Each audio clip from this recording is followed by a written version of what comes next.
all this time, and my mind's at ease. Once testimony wraps this week, the inquest jury members will come up with recommendations to prevent future tragedies. Many from James Smith Cree Nation hope they recognize and address intergenerational trauma caused by colonialism. That's because some believe the attackers' actions were a result of an abusive childhood and struggles with addictions. Chelsea Stonestand, Burns' niece, represents the family at the inquest. And as Indigenous people, we would love to focus on the present as well. But unfortunately, our communities are still really plagued with the past. So we can't necessarily just focus on the present. Stonestand and others say the recommendations won't mean anything unless all agencies, including Indigenous governments, can be held accountable to make them happen.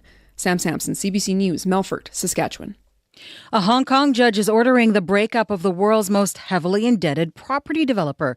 China's Evergrande has been hundreds of billions of dollars in debt for months. It had been trying to convince the court it had a viable restructuring plan, but the judge ruled that enough is enough and is ordering the company's liquidation. The property crisis in China has dealt a major blow to the world's second largest economy. She has had 9 wins and 18 previous nominations, but Joni Mitchell has never performed at the Grammys. Next weekend, that all changes. Don't it always seem to go that you don't know what you've got till it's gone? They paved paradise, put up a parking lot. The beloved Canadian singer-songwriter will make her Grammy debut at the awards next Sunday. The 80-year-old is nominated once again this year in the folk album category. It's for Joni Mitchell at Newport, a live album recorded at the Newport Folk Festival in June of 2022. That performance was a big deal. Joni Mitchell had suffered from a near-fatal brain aneurysm 9 years ago. There was doubt that she would ever be able to perform again. The Grammy Awards will be handed out next Sunday night in Los Angeles. Don't it always seem to go that you don't know what you've got till it's gone? They paved paradise, put up a parking lot. I said, don't it always seem to go that you don't know what you've got till it's gone? And we're gone. That is the latest national and international news from World Report. I'm Marcia Young. They paved paradise, put up a parking lot. They paved paradise, put up a parking lot.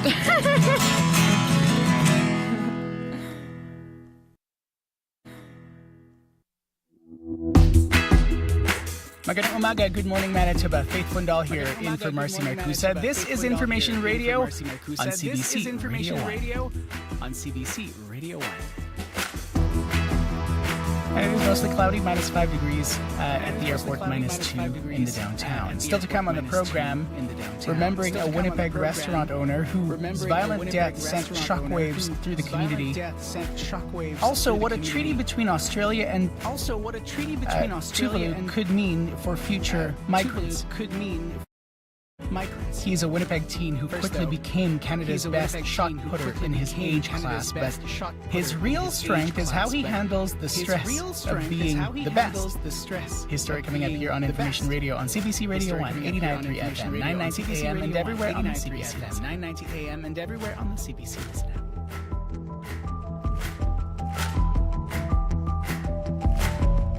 First, though, to our CBC Winnipeg local news desk, and Heather Wells joining us now. Good morning. Good morning. Well, Manitoba's police watchdog is investigating after a 35-year-old man died after being restrained by Winnipeg police. Police Chief Danny Smythe says the man's girlfriend called to report a domestic situation early Saturday. He says the woman told police the man was intoxicated. She was worried for her children. She called a second time saying the man was lying on the ground after falling down the stairs of the second floor suite. Smythe says officers restrained the man. He became unresponsive. The way to the police cruiser. Witnesses say police used unnecessary force. We're going to hear from one witness coming up. As well as the province's largest school division struggles with chronic absenteeism, one organization is working to get students back in class. We'll bring that for you, to you, coming up in our next local news at 6:30. All right, thanks very much. You're welcome. Heather Wells from your CBC Winnipeg local news desk. May McKillop is on the controls this morning. Our technician Travis Peterson running our video things. I'm sure there's a more fancy way of describing it. Court Funk is our studio director. Good morning. Good morning to you, Faith. How are you? Good morning to you, Faith. How are you? It's Monday. I'm doing okay. Yep. It's Monday. It's early. Mm-hmm. I hear you. Early for me. It's early. Yes. Yeah. Usually you probably sleep in right until you start your shift. Usually, right? Usually I'm still kind of slowly waking up this morning. I'm still kind of slowly. Yes. Well, welcome to the mornings. Good to have you. Thank you. Yes. Well, enjoy your coffee. Good to have you. Doing well. I went for a lovely run this weekend on the Seine, and it was just like this warm January weather. It's like weird, but also was it warm mushy? January weather. You know, it wasn't bad yesterday. It was only like -4. I thought it was going to be, but it was actually beautiful out on the river. Like it just could not be better. It was on the river. Like it just the best. I love the Seine River. Yes, and actually, looking at this weather right now, you could almost mistake it for a BC forecast. It's kind of wild. -2 right now at the Forks. It's going to warm up today to 2 degrees. And just to give you an idea of just how warm things are right now, hotspot already in the province of McCreary, which is already 6 degrees, according to Environment Canada. I know, and the cold spot, which is Dooley Lake, which is normal, but that's only -15 right now, which for late January you'd think would be more like -30 or something like that, which I'm used to saying around this time of year for Dooley Lake. So good morning to you, Dooley Lake.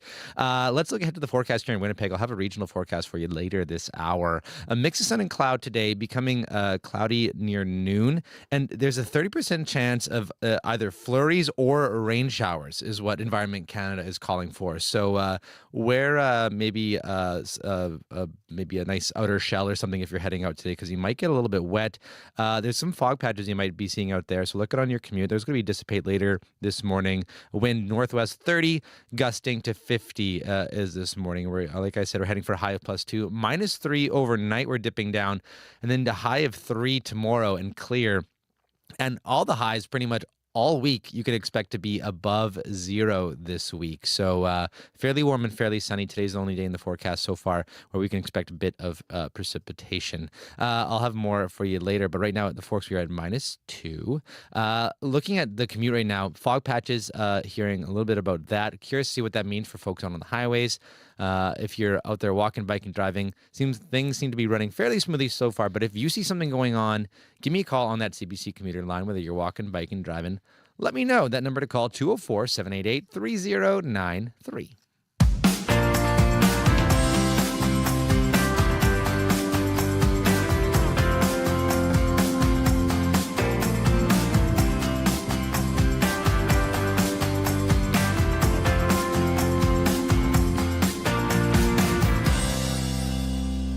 15 minutes after 6 o'clock here on CBC Radio 1, I'm Faith Fundal. Now the latest in our special series produced by a team of aspiring teenage filmmakers. They are all taking part in Create, an entertainment arts training program at Sisler High School.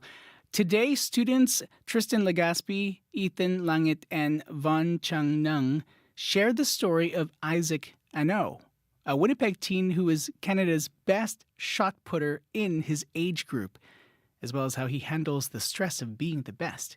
Here now is his story. Also a defensive player, and he's been up here a couple times today, Mr. Isaac Ano. Hi, my name's Isaac, and I play football, and I do track at Sisler High School. And I'm currently the #1 JV shot putter in the nation. I would explain shot put as just really throwing a big metal ball as far as you can. But if I had to compare it to something, it would be like holding a small child. If you didn't know, Isaac Ano started throwing last year. A very bright kid, strong, liked throwing shot put, came out throwing about 11 meters, and then over the year, like he got better and better and better. He was in grade 9 last year, and he won the age class provincials for his age, so he got to go to nationals with the Manitoba Northwestern Ontario Legion team. And when I got there, it was the stress, like just immediate stress of, well, now I'm here in the big leagues, I guess, with all these other throwers who are just like me, who practice just as much as me, who put in just as much work as me. Sometimes when I can't sleep, I'll just draw a little portrait, whether I'm happy or not happy with it. Getting to this level, people expect a certain performance from me every single time and everything. And when I can't reach that sometimes, which will just happen, it's like a much bigger thing for me. and a much bigger thing for them because their expectations just got squashed. They expected me to do a lot better than I actually did, right? And for a lot of other students, I'm not going to say that they don't have those expectations. Of course they do, from their parents and their siblings all the time. Everyone has expectations. I think they force you to be the best that you possibly can.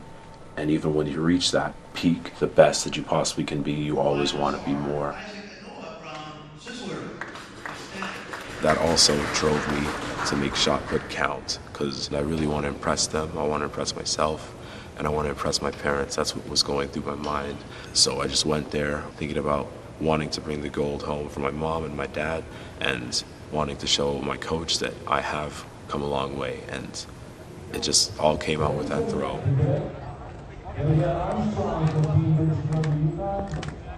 Oh my God. And I won first place.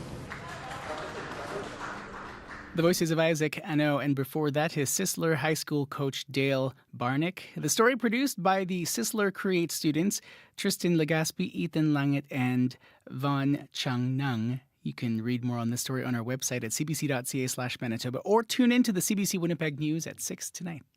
CBC Sports is your source for sports coverage and insights you won't find anywhere else. Get the athlete's real story on the Player's Own Voice podcast, hosted by Anastasia Busis. Find Player's Own Voice on CBC Listen or wherever you get your podcasts. And whether you're a hardcore fan or just looking to hold your own in the conversation, the Buzzer newsletter helps make you smarter about sports. Subscribe today at cbcsports.ca/thebuzzer. 19 minutes after 6 o'clock here on CBC Radio 1. I'm Faith Fundal in for Marcy Marcusa. This is Information Radio. Silent Motions is the debut album for Hattie Bell, a 22-year-old out of Parry Sound, Ontario. From it, this is Tennessee by Now.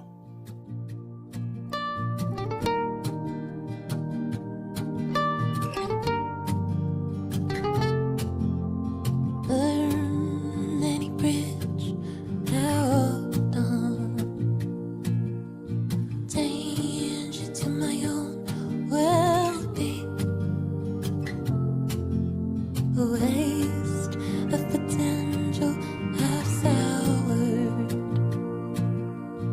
How could you ever like me? I'm so blue. Think I'm turning black like a bruise that only time takes back.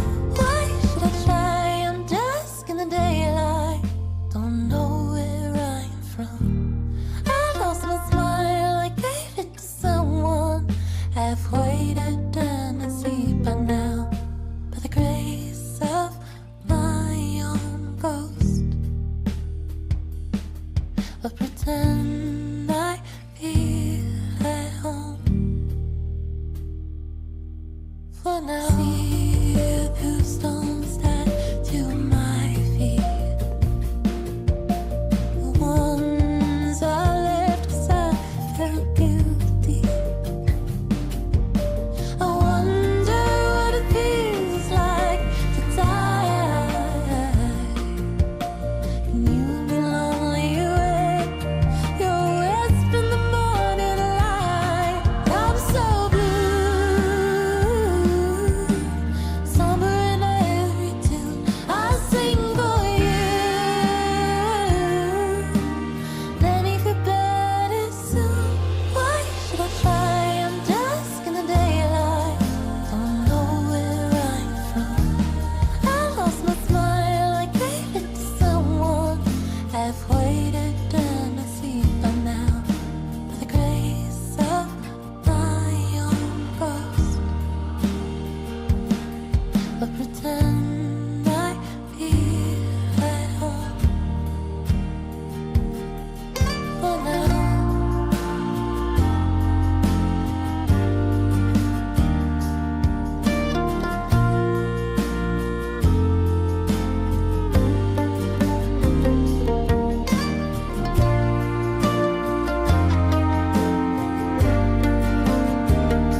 still don't know the end.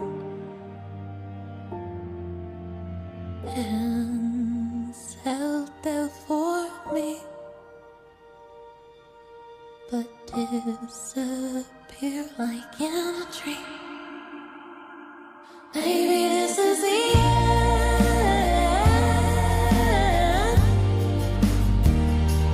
This is the end.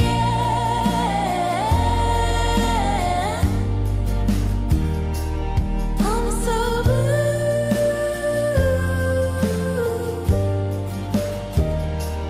I'm so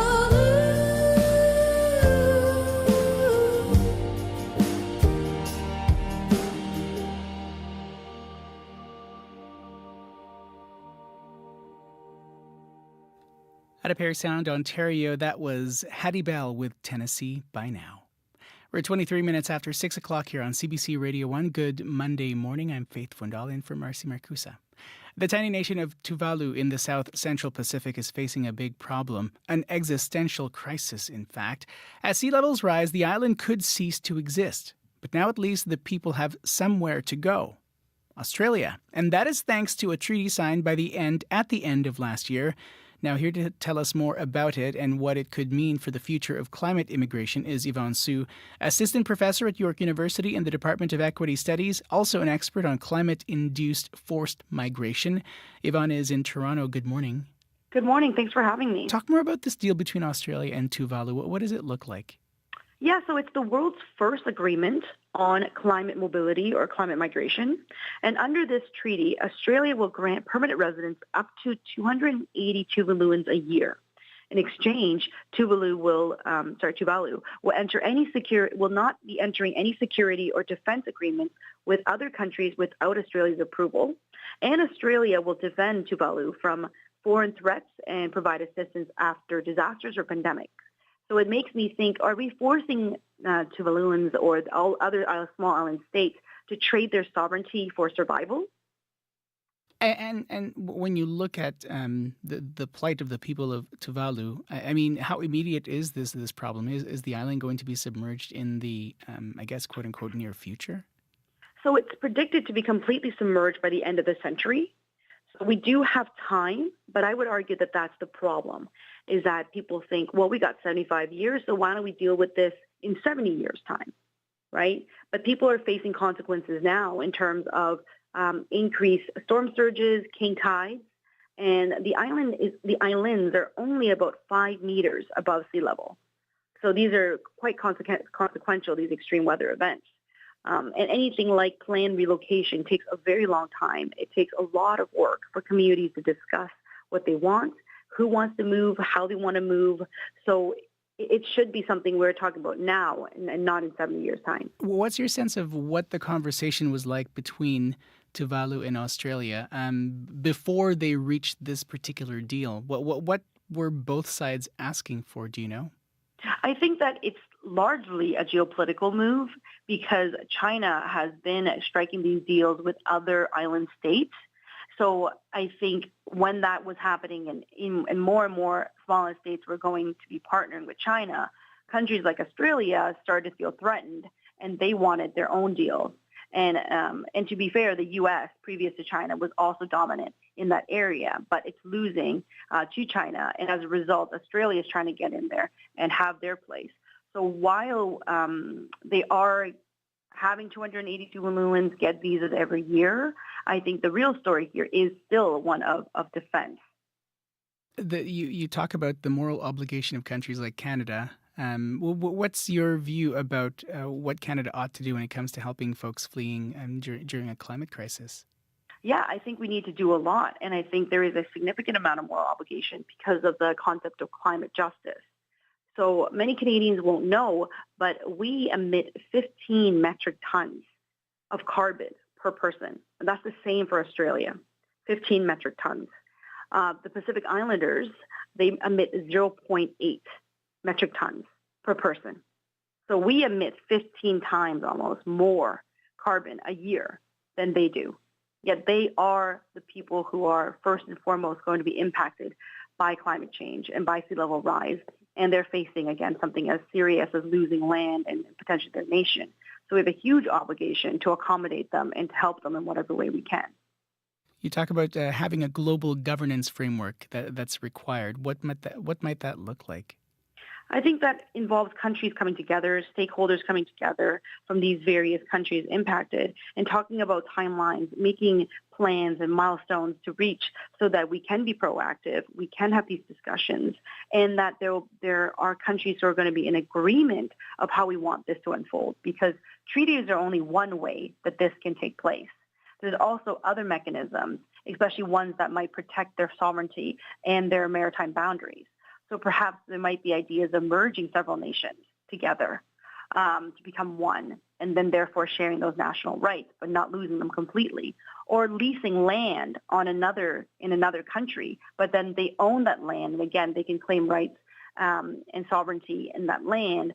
Or this more futuristic, less likely idea, but still potentially possible, of artificial and floating islands that are going to replace the submerged land territory. Because a lot of people are very concerned, not just about the physical land, but actually around the maritime boundaries, the economic zone around these countries that are worth billions in terms of fisheries and minerals. So to give you an idea, I don't know if you try to look up Tuvalu on the map, but they're quite small, but the economic zones around them is the size of Nigeria. Yvonne, thank you for making time today, and thanks for chatting with us. Take good care. Thanks for having me. Thank you. Yvonne Su is an assistant professor at York University in the Department of Equity Studies. We reached her this morning in Toronto. We're at 29 minutes after 6 o'clock here on CBC Radio 1, 89.3 FM, 990 AM, and everywhere on the CBC Listen app. I'm Faith Fundal in for Marcy Marcusa. If you didn't know, this Friday marks Groundhog Day. Just a reminder. Many of us associate that with the midpoint of winter. And this time of year, you may find yourself feeling a little bit of a meh kind of scenario, like you're stuck in a bit of a rut. We're going to speak with an expert about that and how to get unstuck. That conversation coming up in our next half hour of the program. Also still to come, every single day there are children around Winnipeg who are missing school. We're going to hear one Winnipeg teen's experience of chronic absenteeism coming up on the program. If you see any issues on the commute this morning, let us know. Call our commuter line, 204-788-3093, 204-788-3093. We'll let you know how things are going as the morning commute progresses. This is Information Radio on CBC Radio 1, 89.3 FM, 990 AM, and everywhere on the CBC Listen app. Your CBC Winnipeg News is next. This is CBC News. Good morning. I'm Heather Wells in Winnipeg. At 6:30, it's -2, and it's feeling a little spring-like for this last Monday in January. A mix of sun and clouds this morning, more clouds moving in this afternoon with a chance of flurries, even rain showers today. A high of 2 this afternoon. Manitoba's police watchdog is investigating after a 35-year-old man died after being restrained by Winnipeg police. Police Chief Danny Smythe says the man's girlfriend called to report a domestic situation early Saturday morning. He says the woman told police the man was intoxicated. She was worried for her young children. Smythe says the woman called a second time, saying the man was lying on the ground after falling down the stairs of the second-floor suite. The officers who arrived, they restrained the male when they arrived on scene, and as they were escorting him to their cruiser car, he became unresponsive. But witnesses say police used unnecessary force. A man who lives in that same building also called 911. Pete says the man was already lying down and wasn't threatening anyone when officers arrived, started striking him, attempting to restrain his legs. He says a taser was used on the man at least once. I don't understand why I have to feel guilty for calling 911, that I feel that I got this guy killed, for calling for peace officers to come and secure someone in the vicinity that is drunk. I understand he should have gone into the drunk tank, but he did not need to die. We have videos of the incident recorded by 3 different witnesses on our website this morning. Paying tribute to a Winnipeg restaurant owner. Family and friends filled the Cork and Flame parking lot last night, there to support one another and to remember Kyriakos Voyajakis. The owner of the Cork and Flame was killed last Wednesday in front of the restaurant. Tina Fulcher says Voyajakis was an active member of Winnipeg's Greek community. Fulcher also visited his restaurant weekly. So grateful because this is a shock. It's unnecessary. And I'm glad people are here to commemorate his memory. A 38-year-old man has been charged with manslaughter in connection with Voyajakis' death. A Winnipeg domestic assault victim alleges the province's victim services has worsened her mental health. Tiffany says she was assaulted in 2017 and suffers from PTSD, but she says she has spent months repeatedly filing paperwork, making phone calls, and sending emails with victim services. She also says she's had to resubmit medical information the department already had. All of those things, one thing here and one thing there, no big deal. But when you start to do it on the daily, a few times a day, and you're writing emails and you're doing this and you're talking on the phone about it, you're not living in a different world. You're just living on repeat. Victim Services is intended to support victims of serious crimes, including violence, murders, and sexual assault. The province says it can't speak to specific concerns from complainants. As the province's largest school division struggles with chronic absenteeism, one organization is working to get students back in class. Inner City Youth Alive works with hundreds of youth. Many don't go to school regularly, if at all. Director Sarah Traver checks in with hundreds of students. Dozens of others are only going because she wakes them up and she drives them to school herself. I go to their house, knock on the door, let them know I'm here, pick them up, drive them to school, and now we drive them home just to keep that the consistency of we're there for you, we are going to be here for you, how can we help, how was your day? A 2022 provincial report found more than 6,500 students were missing or unaccounted for in the previous school year. Traver wants to see more collaboration between agencies, schools, and the province before the situation gets worse. A former Ottawa Senators player is the first of 5 hockey players to be charged in connection with assault accusations made by a woman. Alex Formenton turned himself into police in London, Ontario yesterday. It follows reporting by the Globe and Mail. Members of the former World Junior team will be charged with sexual assault.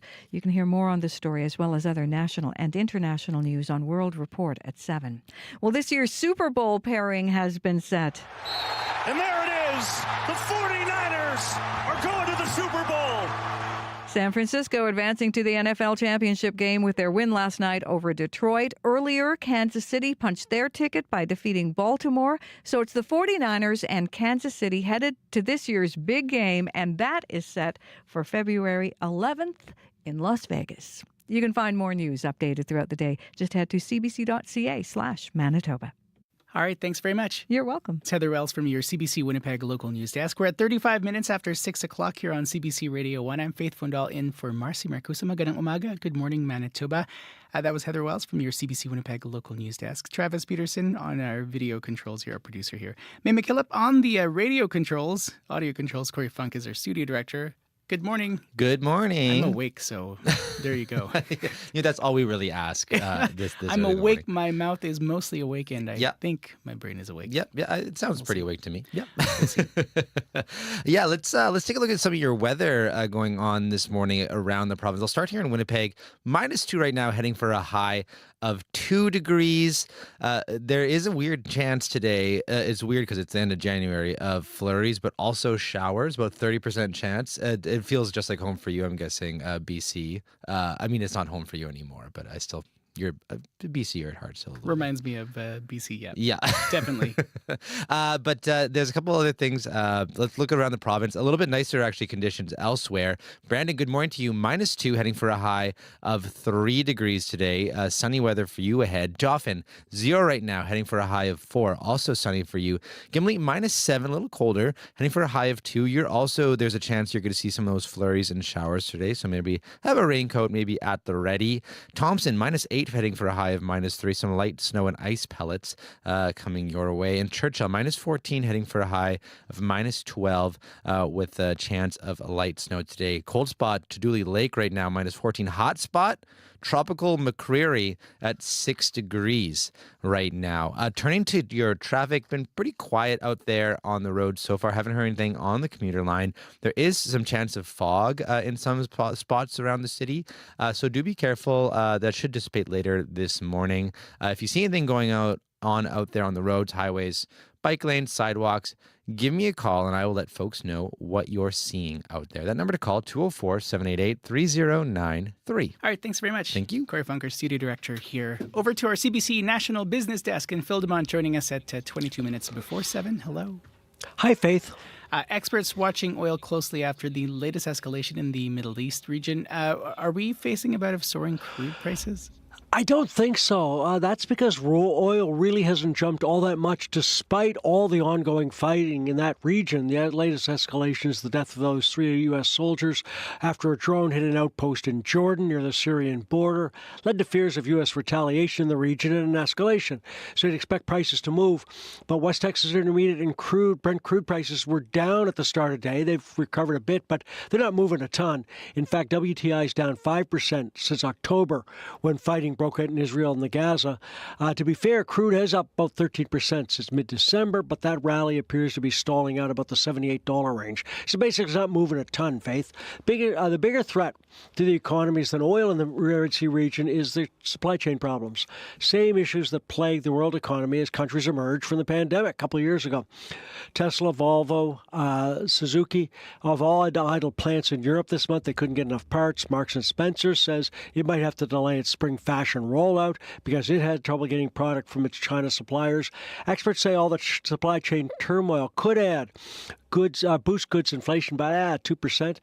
That doesn't mean the CPI is going up by that amount because a large portion of the economy is services, but more ships avoiding the Suez Canal, Red Sea area, and more can't get through the Panama Canal because it's facing a drought. So those shortages you're starting to see pile up could start to hit you in your pocketbook. We'll have to see, to wait and see how bad that gets.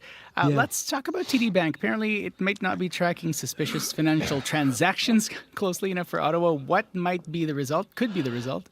Big fines, maybe in excess of $10 million. Oh, wow. Global Mail's reporting that FinTrack did an analysis of TD's compliance with Canada's money laundering rules late last year, wasn't happy with the results.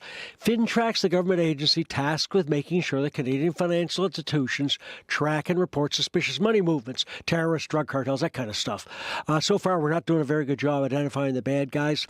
A proposed merger between TD and a U.S. bank collapsed last year after American authorities questioned the bank's anti-money laundering practices. Also last year, Royal Bank and CIBC were fined more than $7 million in total for poor money tracking practices. We've long been griped at internationally for not really getting after suspicious financial transactions.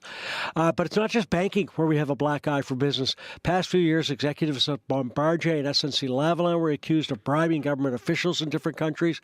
You can even go back to the year 2000 when Ottawa warned about Talisman Energy and its role in the Sudanese civil war. In effect, Canadian companies, we like to think of them as squeaky clean. They might not be after all. Why are some workers paying their employer to get their regular salary? Is this true? I know. They go with the cash earlier. It's called, I never heard of this until I read about it, but it's called earned wage access. It's been around since 2015. Huh. But the rate at which people are using this, getting their cash quicker, has exploded in recent years. Latest figures from 2020, so that's the pandemic year, and that might be an issue. But back then, $9.5 billion were accessed earlier than the regular pay. But that's triple the amount that was in 2018. It works like this. A program, all employers have these. It just accumulates or tracks your pay as you accumulate it day by day. And the employee can ask for a chunk of that money before the actual pay date. Then he or she receives the rest of the money on the regular pay day. So you compare this to payday loan companies where the interest rates can be as high as 800%. But experts say you do the math on earned access and you could be paying rates as high as 400% on your money. That's because you pay fees to access your money earlier, kind of like, the bank account kind of idea. Proponents, though, though, say, look, fine, but you're not on the hook to repay a loan because it's your own money. You're effectively borrowing from yourself. So you pay a bit for that, but you're not stuck with a bunch of payday guys breathing down your neck because you didn't repay that loan. And that makes it, you're better off than you would otherwise be. It's like a big asterisk for better than payday borrowing. The markets, how are they doing so far? Right now, mixed in Europe. Germany down 0.5%, UK and France up. Hong Kong court has ordered a big Chinese real estate developer to be liquidated, but markets up. Hong Kong, the Nikkei in Japan up 0.75%. Oil up 14 cents, $78.15 a barrel. And the Canadian dollar, it's up slightly, for 74.45 cents US. Nice chatting with you. Happy Monday. Same to you, Faith. Phil DeMont from the CBC National Business Desk.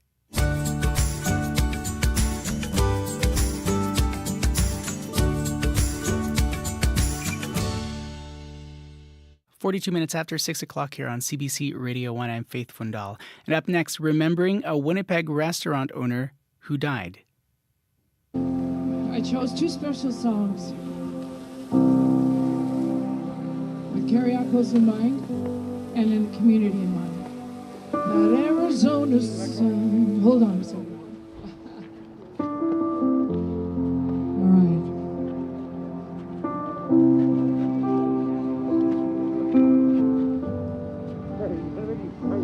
That Arizona sky. Hundreds gathered and lit candles in the parking lot of the Cork and Flame restaurant on Portage last night to remember its owner, Kyriakos Voyajakis. He died last Wednesday following a fight in front of the restaurant. He was 51 years old. Longtime family friend Tina Fulcher spoke with the CBC's Nathan Lewicki at the vigil.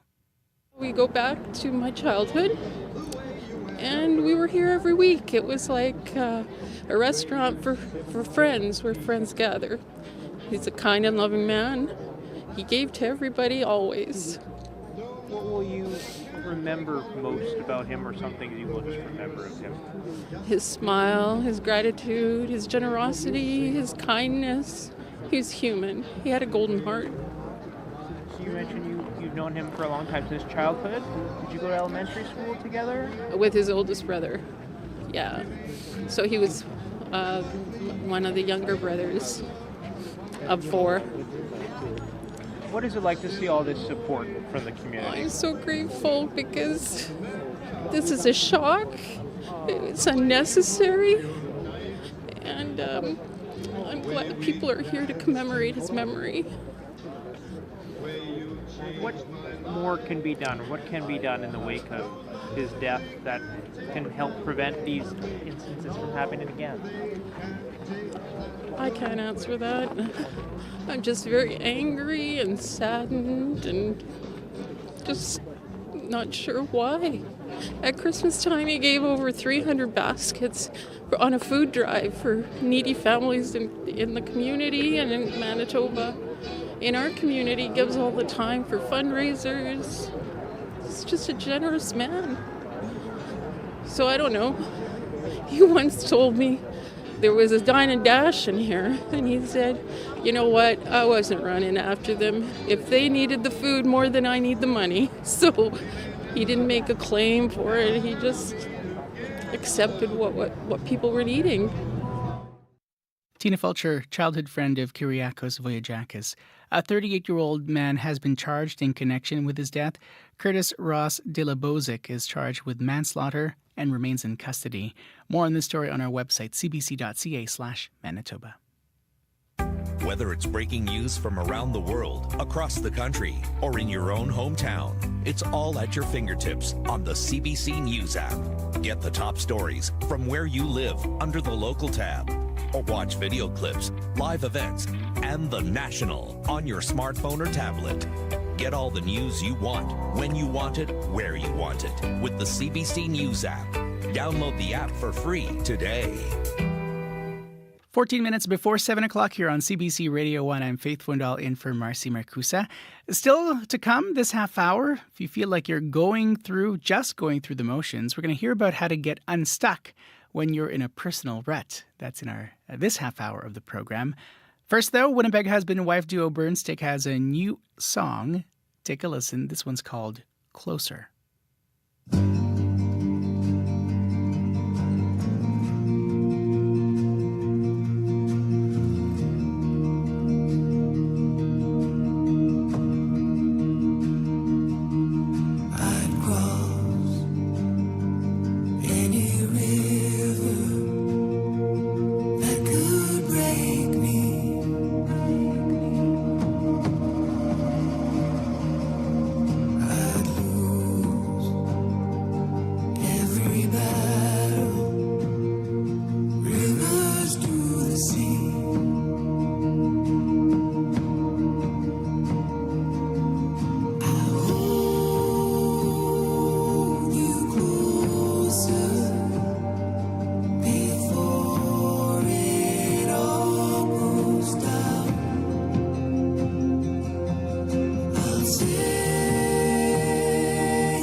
From Winnipeg, that was Burnstick with Closer.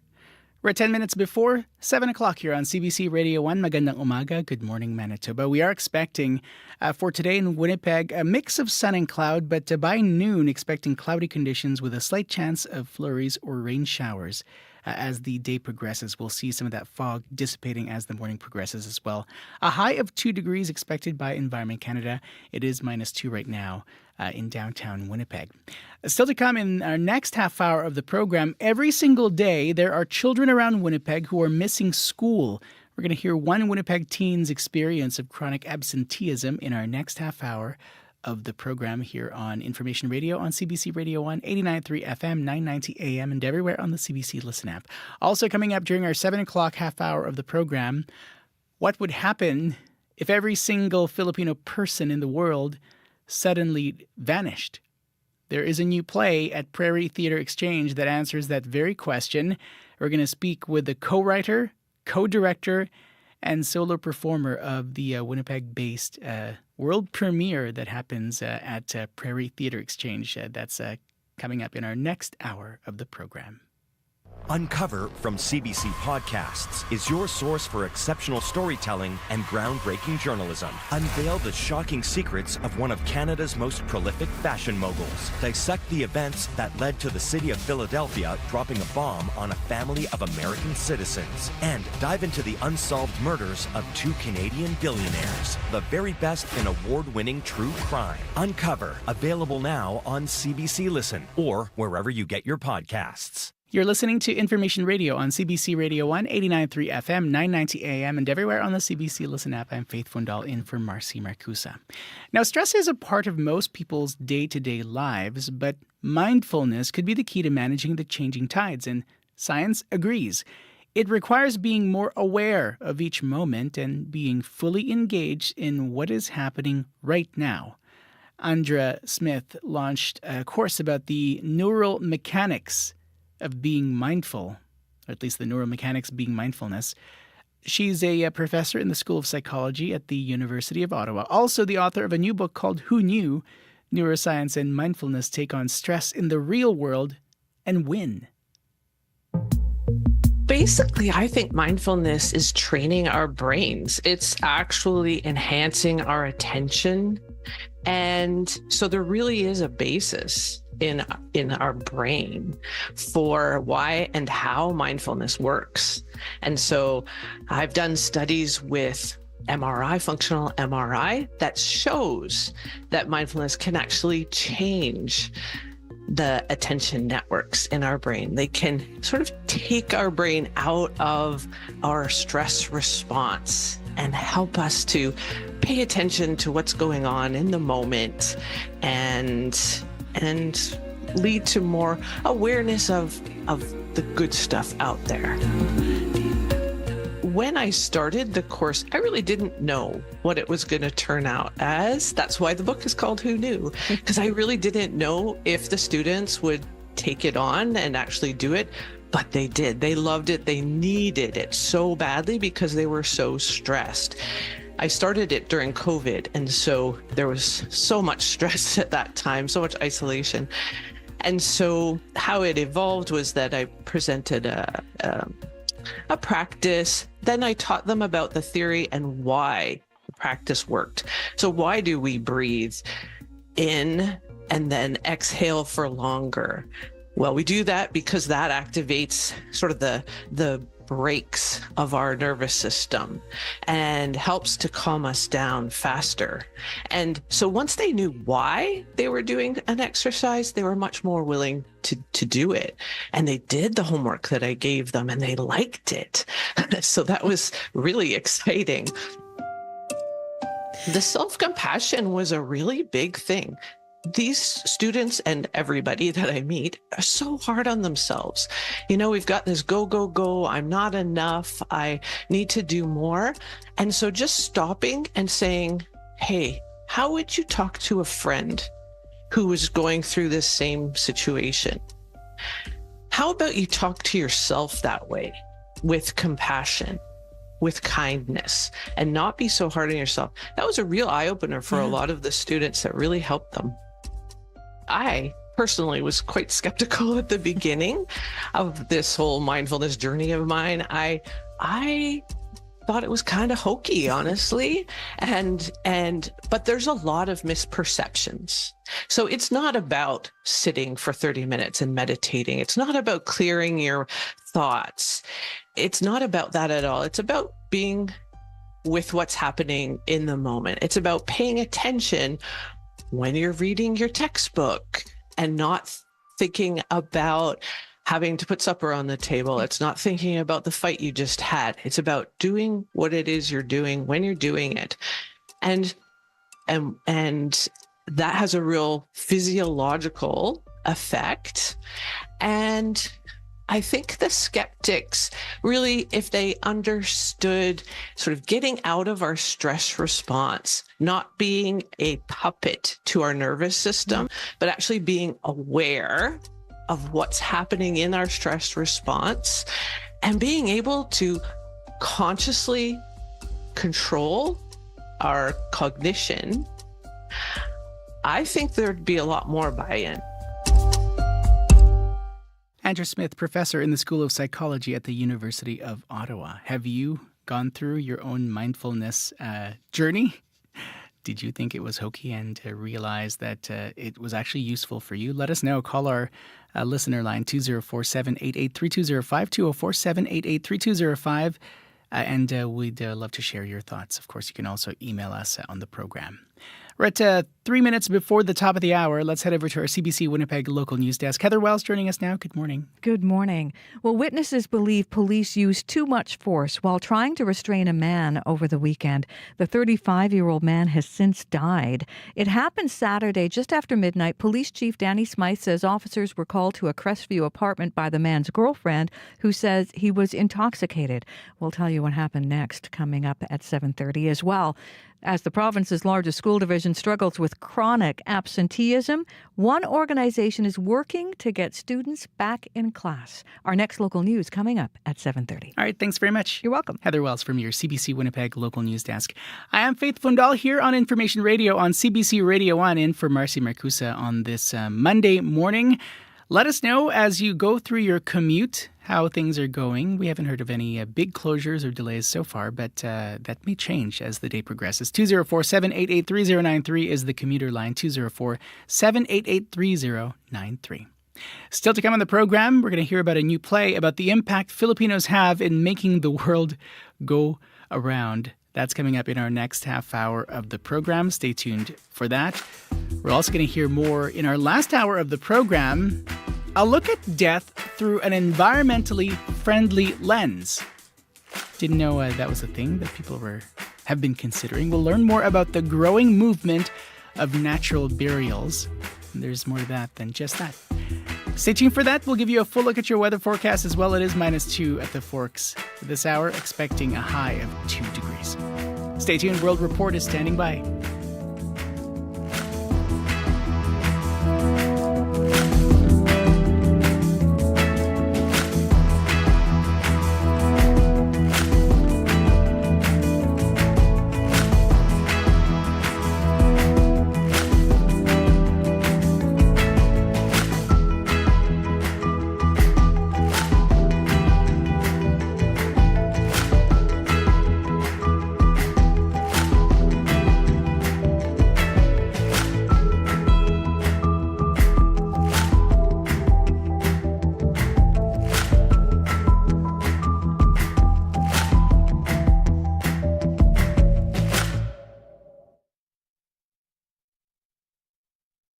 It sounds like electrical power line sound.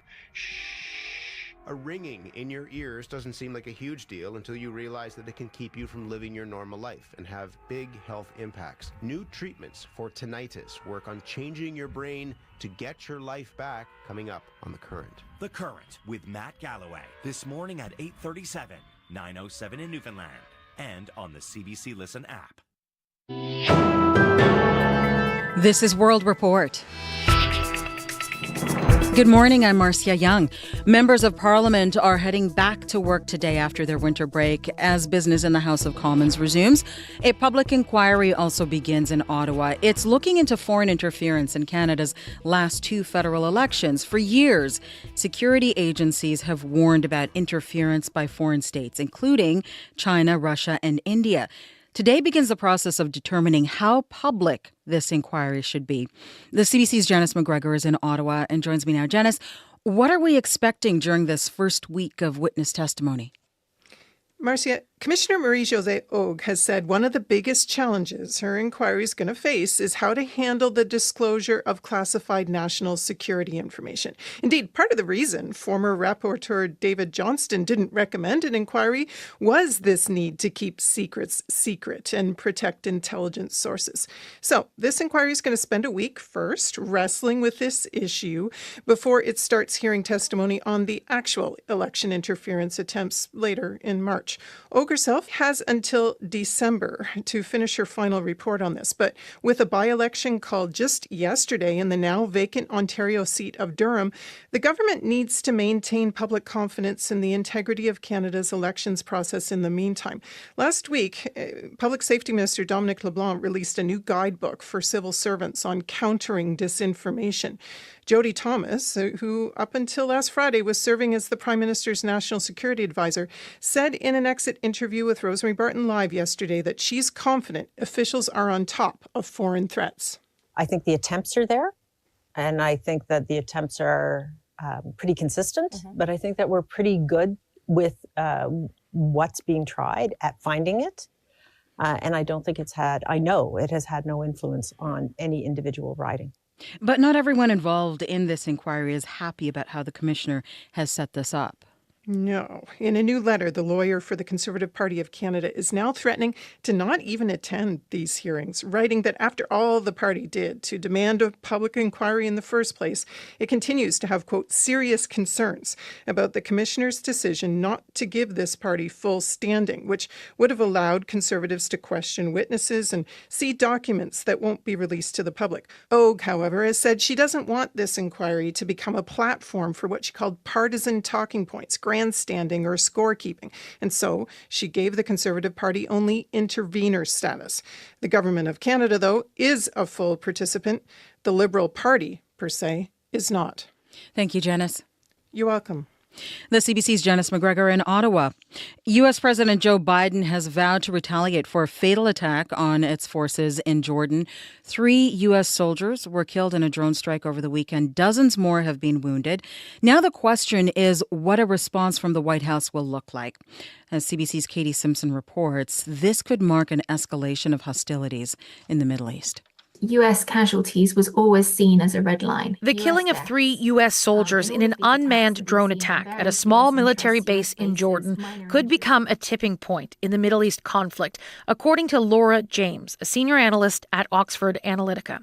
American forces in the region have been targeted and injured by Iranian-backed militia groups before, prompting retaliatory airstrikes. But this is the first time U.S. soldiers have been killed in the region since the start of the Hamas-Israel war in October, meaning the response could be much stronger. Previously, the U.S. has responded by targeting senior leaders, by killing members of the groups who have been about to launch attacks. So this will have to be an escalation from that. Hello, South Carolina. It's good to be home. President Joe Biden was briefly pulled away from the election campaign trail Sunday by members of his national security team who gave him an update on the attack. The U.S. says Iranian-backed militias operating in Syria and Iraq are responsible. Some of Biden's Republican critics are urging him to retaliate by striking targets directly in Iran as a way to send a clear message. If that happens, it would be a significant expansion of this conflict. Katie Simpson, CBC News, Washington. Some 24 African leaders are in Rome today. They are part of an Italian-African cooperation summit. Italy's Prime Minister, Giorgia Meloni, is laying out details for a massive investment plan. But as Megan Williams reports from Rome, it doesn't come for free. Di quanto il destino dei nostri 2 continenti, Europa In her opening remarks with the Summit of African Leaders here in Rome today, Prime Minister Giorgia Meloni said Italy is determined to write a new chapter in relations between Europe and Africa, based on cooperation on an equal footing, not, she said, on predation or charity. Italy just took over the presidency of the G7, and it has its sights set on a grand development plan for Africa, with, at its core, a continued flow of natural gas to Italy in the wake of Russia's invasion of Ukraine. But Meloni said the plan will also focus on education and healthcare, infrastructure and farming, with an initial $8 billion investment from Italy. In return, Africa will stop migrants from setting off northwards to Libya and Tunisia and squeezing into rickety boats to cross the Mediterranean in their quest for a better life. Meloni won elections here in late 2022 on promises to stop migrants arriving in Italy. But the year after her election, almost 160,000 people crossed from North Africa here, the highest number of arrivals in almost a decade. In the past, Meloni had suggested setting up naval blockades. But with today's summit, she says she's focusing on the root economic causes of migration. Megan Williams, CBC News, Rome.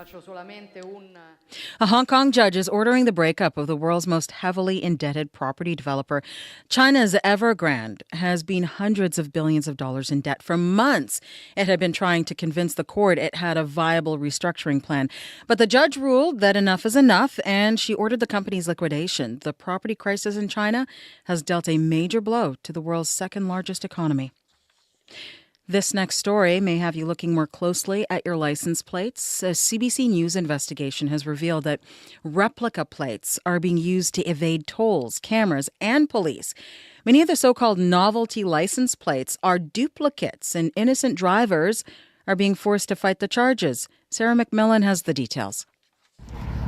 Omar Ahmed was shocked when he spotted a Facebook ad last month selling novelty Ontario license plates with the exact same plate number as his real plate. Like, if I put it on my card, nobody will tell the difference. It did, however, offer a clue as to why he's been getting mystery toll bills from Ontario's Highway 407.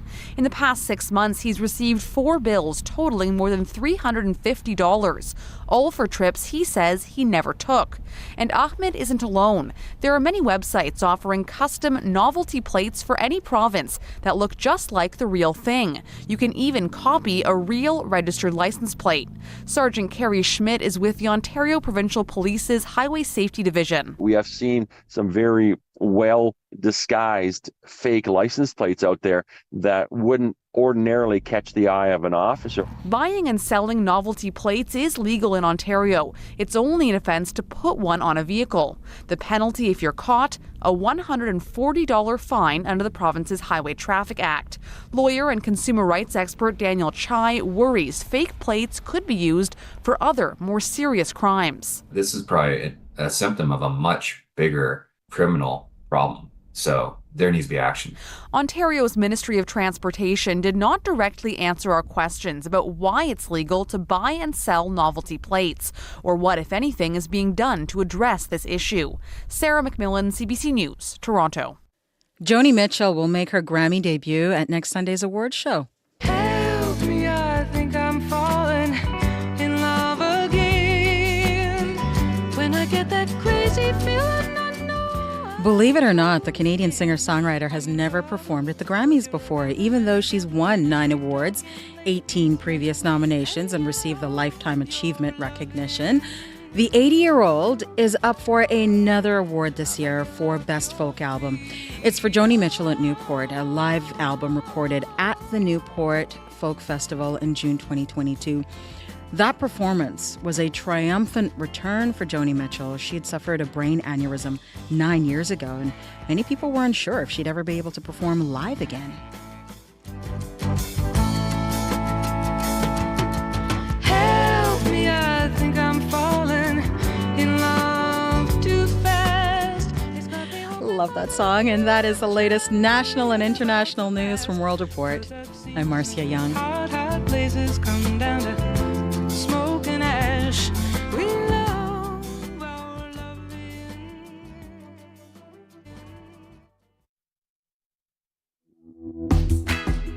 Magandang umaga, good morning Manitoba. Faith Fundal here in Studio 15 at Portage and Spence. In for Marcy Mercusa, this is Information Radio on CBC Radio 1.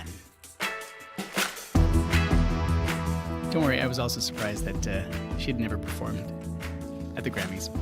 Coming up on the program, we're going to hear about a new play about the impact Filipinos have in making the world go round. As a new play at Prairie Theatre Exchange answers the question, what would happen if every single Filipino person in the world suddenly vanished? Also ahead, a man has died after an encounter with Winnipeg police. We're going to hear from the chief and from a witness. First, though, every single day there are children around Winnipeg who are missing school. We're going to hear one Winnipeg teen's experience of chronic absenteeism coming up right here on Information Radio on CBC Radio 1, 89.3 FM, 990 AM, and everywhere on the CBC Listen app.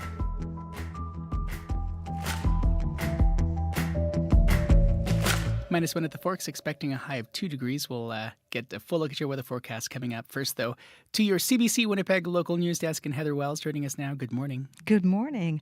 Well, hundreds gathered to remember a Winnipeg restaurant owner last night. With lit candles, they filled the parking lot at Cork and Flame Restaurant in St. James. Kyriakos Voyajakis was killed last Wednesday in that same parking lot after being assaulted. Mike Voyajakis, one of his 3 older brothers, says his family is reeling.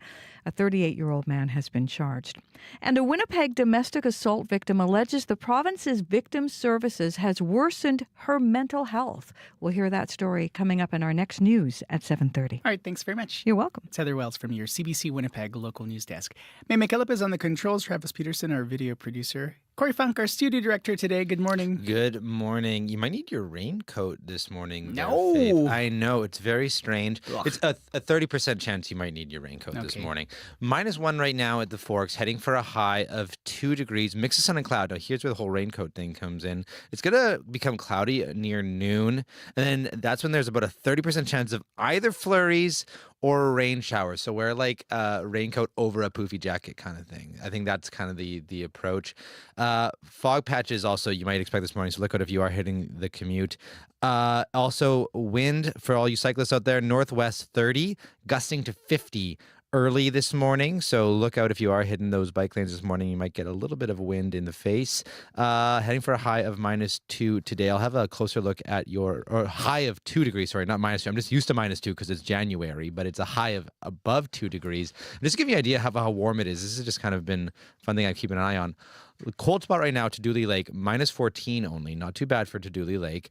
Hot spot, McCreary, still, just keep an eye on it all morning. 6 degrees already. Wild. And so I imagine that's only going to warm up more today for McCreary. So wild times for that.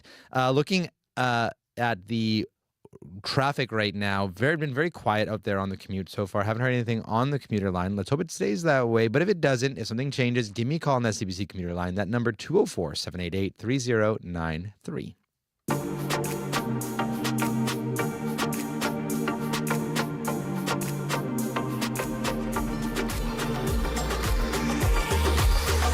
Coming up to 14 minutes after 7 o'clock here on CBC Radio 1. When Leland Moody was in grade 9, he stopped going to school. The Winnipeg teen, who is now 17, spent most nights playing video games and most of his days sleeping. After an error on his school registration in grade 9, he stopped going to classes altogether. And it took 2 years for him to get back full-time. According to a provincial report, nearly 4% of Manitoba kids were unaccounted for in September 2021 from the previous school year. Some of the kids were getting homeschooled, but thousands were missing from classes. Leland used to be one of those kids. The CBC's Brittany Greenslade spoke with Leland to learn more about his experience. Now going to school would be like, it starts off easy, but like it starts getting harder because like you're just redoing the same thing every day and every day. So things starts beginning to be more faster. And so you're just like wasting time in life, not doing what you want to do. Take me back to that first time when you started not going. You told me you stayed up for a long time at night with some friends. So once I stayed up, I found out that like, this is more fun. And so then I just started doing it more. Then that's how I ruined my sleep schedule. And so managing a sleep schedule for me is like really hard now. Like you'll just start like randomly waking up at random points, feeling energetic at some points. So what would you do at night instead of sleep? Just play games, do anything as possible, go for midnight walks, which is very dangerous, especially around here. And so it kind of became a habit to just stay up Yep. throughout the night and sleep during the day? Yep. How long did you not go to school for? For that first year of grade 9, I'd say for like 3-4 months. And then that's when I was able to go to school because someone helped me get into a school, which is the current school I go to now. And so then that year, I just went like for 3 days, and that's really it. What would you do each day? You said you slept for some of it, but what was it like knowing, did you see your friends that you had at school? Yes, I would see them each day since there's a drop-in I usually go to. But like after I stopped going there, then that's when I started like realizing like, oh, I need to start going to school. But like that anxiety is like blocking me from making friends because I get a feeling like nobody likes me. My anxiety is basically like people are mainly gonna judge me and all eyes are mainly gonna be on me. And so like I still have that anxiety, but I just hold it in. And I usually just like not think about it because I'm listening to music. So like that's when I mainly think about like how the lyrics are, think about how the creator and the artist was. And so that blocks out my anxiety a bit. Is it hard to think about, had you kept going, you would have been graduating this year, or do you not think about that and just say, you got to start where you are? Yes. I usually just like, I think about it as sometimes, then I realize that like, it is what it is. And so I just continue to learn. Yeah. What was it like going back to school for that first time after so many months? I was a bit scared and shy and nervous. But like once I knew that like nobody here knew me, then I'm like, okay, then yeah. So I had a fear of like being an outcast in that school. It's not really that hard, but like for some people it might be hard to like take the first step on going back to school. But like for most people it's easy. But I'd say it's like you have to try it and see if it's like hard or easy. And so you have to take a step if you want to like view the opportunities you want to do in life. There was one quote I heard in a video I saw. Through every dark night, there's a bright day after that. So no matter what, stick your chest out, keep your head up, and handle it. It's a good quote. Handle it. Winnipeg teen Leland Moody speaking with the CBC's Brittany Greenslade. Now, he says he consistently goes to school and wants to study graphic design once he graduates. When his parents realized he had stopped going to school, they knew they needed help. So they called Inner City Youth Alive, a Christian-based youth center. Sarah Traver is director of Engage Education, which is a program at the center. Her work targets chronic absenteeism in the city. Essentially, it is her job to knock on doors, making sure kids get to school on time. Absenteeism is pretty bad here in the inner city. I don't know exact numbers, but I do know that a lot of kids in our area really struggle with motivation and just the want to keep going to school. When we talk about chronic absenteeism, what kind of absenteeism do you see with some of these kids? Not attending at all, or very, very irregularly. When I say like once a month they attend, that would be just like talking highly about it. You know, there's just so many that are so distant and not confident when it comes to school. What are some of the reasons you hear for these kids, specifically for the ones that maybe haven't gone for months or years? So anxiety, home, you know, could be addiction, they could be needing to take care of siblings, they could be just feeling like when they go to school they don't matter. They're not helped, they're struggling. We've noticed a lot of kids that are at like a lower reading level. So we have like grade 9s who are currently reading at a grade 3, but when they go to school, they're falling so far behind and there's nobody there to really give them that push to help catch them up. That in turn leads them to not want to attend. You actually physically knock on kids' doors. Yes. To try to get them back. Yes, every morning. -40 or +30, we're out there trying to wake them up, just motivate them. If it means I'm taking them for a quick McDonald's run, to say, hey, let's go, come on, I'll give you McDonald's, and we'll go and have a quick ride to school and just talk with them, connect with them, and really just build a relationship to encourage them. And if they express struggles in school, like they're like, well, I'm falling behind in social studies, I offer, hey, okay, let's get together one day this week and we'll just see where you're struggling, try to catch you up, or even if we do one sheet or two sheets just to help the process, because a lot of the times when they're at school and they're getting the homework, they're going home but nobody to help them either. So it becomes a cycle and they can't ever really catch up. So that's where we kind of come in. I have a whole list of kids, of probably 30 right now, that I am in contact with every morning. They have to do a check-in. They have to let me know they're ready. And then I go to their house, knock on the door, let them know I'm here, pick them up, drive them to school.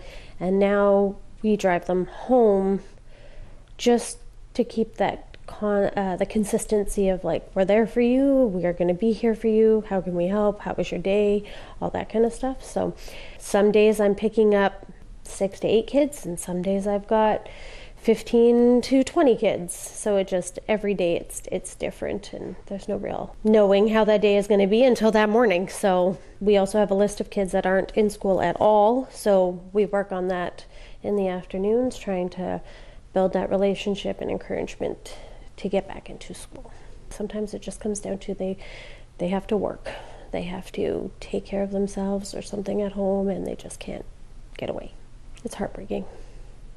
It really is, because they are kids and they need to be getting their education, having that support, having those mentors and people to be there for them and support them. So sometimes, it's like a slam door in the face, you don't want to give up on them, right? But what can you really do if they're not wanting help? When you see those little progresses, those little steps, like we had a whole family that wasn't attending school for a whole year simply because the loss of an older brother. We started off with an hour every couple of days going to school, and then it was 2 hours 3 days a week, and then it was half a day 3 days a week. And we really took like 6 to 8 weeks to get them in full time, and this was by the end of June last year. And come September, after still staying in contact with them all summer and like popping in, taking out for ice cream dates, we haven't forgot about you. Come September, they have now regularly been coming to school every day with the help of pickups and drop-offs. And they're just doing so much better, and they're happy and healthy, and mom is doing great. So those little things, those little steps and baby steps, and the time that needs to go into these kids it's so rewarding when you see the finished project. And it is like the best feeling in the world. It makes you want to keep going. It makes you those kids that are unreachable, when you do get that one kid going, hey, okay, let's go for lunch, let's go talk, that is the best feeling like I've ever felt. So I jump on it. I'm like, okay, well, you know what? I have a full afternoon, but let's go anyways. It's okay, because I want to make sure they know right then and there they matter, and that I'm going to do whatever it takes for them. I can see why it might feel that way. Sarah Traver speaking with the CBC's Brittany Greenslade. Sarah is the director of Engage Education, which is a program at Inner City Youth Alive, which is a Christian-based youth center.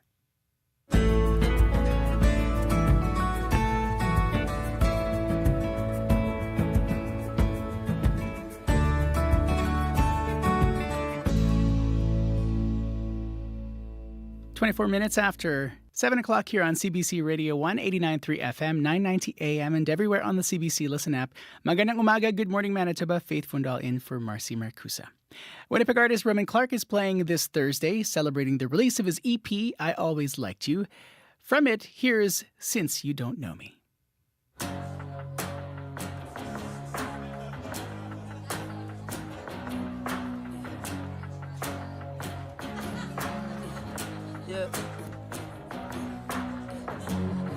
Start drinking again.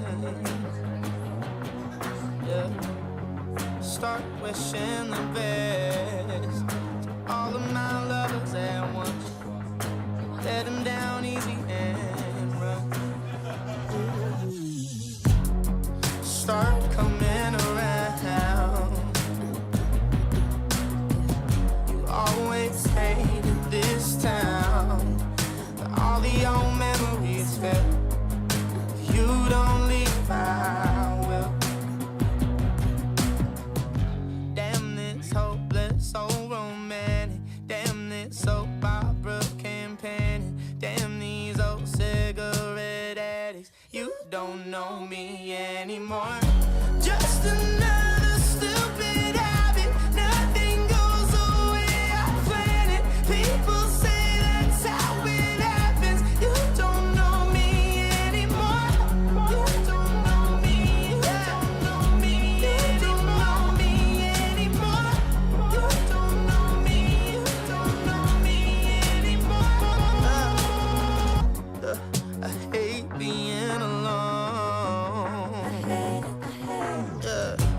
Barbara campaigning. Damn these old cigarette addicts. You don't know me anymore.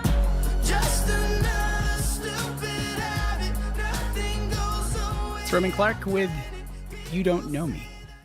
26 and a half minutes after 7 o'clock here on CBC Radio 1. Let's head over to our CBC National Sports Desk now. Scott Reguer joining us. Good morning. Hey there, Faith. So we know the colors that will be shown off at the Super Bowl today. Yeah, we do, Faith. And since the game is being played in a city known for people who are in the red, Kansas City and San Francisco seem appropriate combatants, not because of their players' spending habits, of course, but because of those red jerseys you mentioned. The 49ers booked their spot by beating the hard-luck Detroit Lions. Detroit, which has not made it to a Super Bowl in the modern era, led by 17 points in this game and then made some highly dodgy coaching decisions, especially in the second half, and gave up that lead and gave up the right to go to the Super Bowl. It'll be the 49ers instead taking on Kansas City in the big game.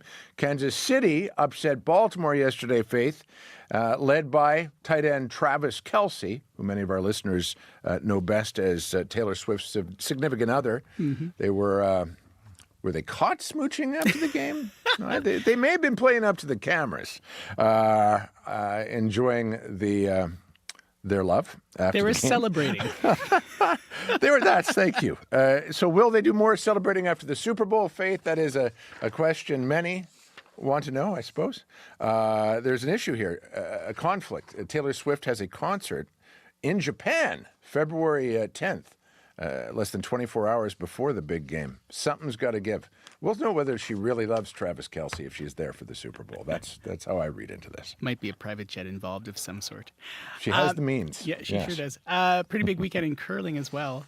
Yeah, it was. Caitlin Law's Faith won the right to represent the province at the upcoming Scotties. She did it by beating Beth Peterson in an absolute nail-biter, 9-8 in front of a packed house in Morden. Laws has been to the Scotties before, of course, as part of the rink skipped by the great Jennifer Jones.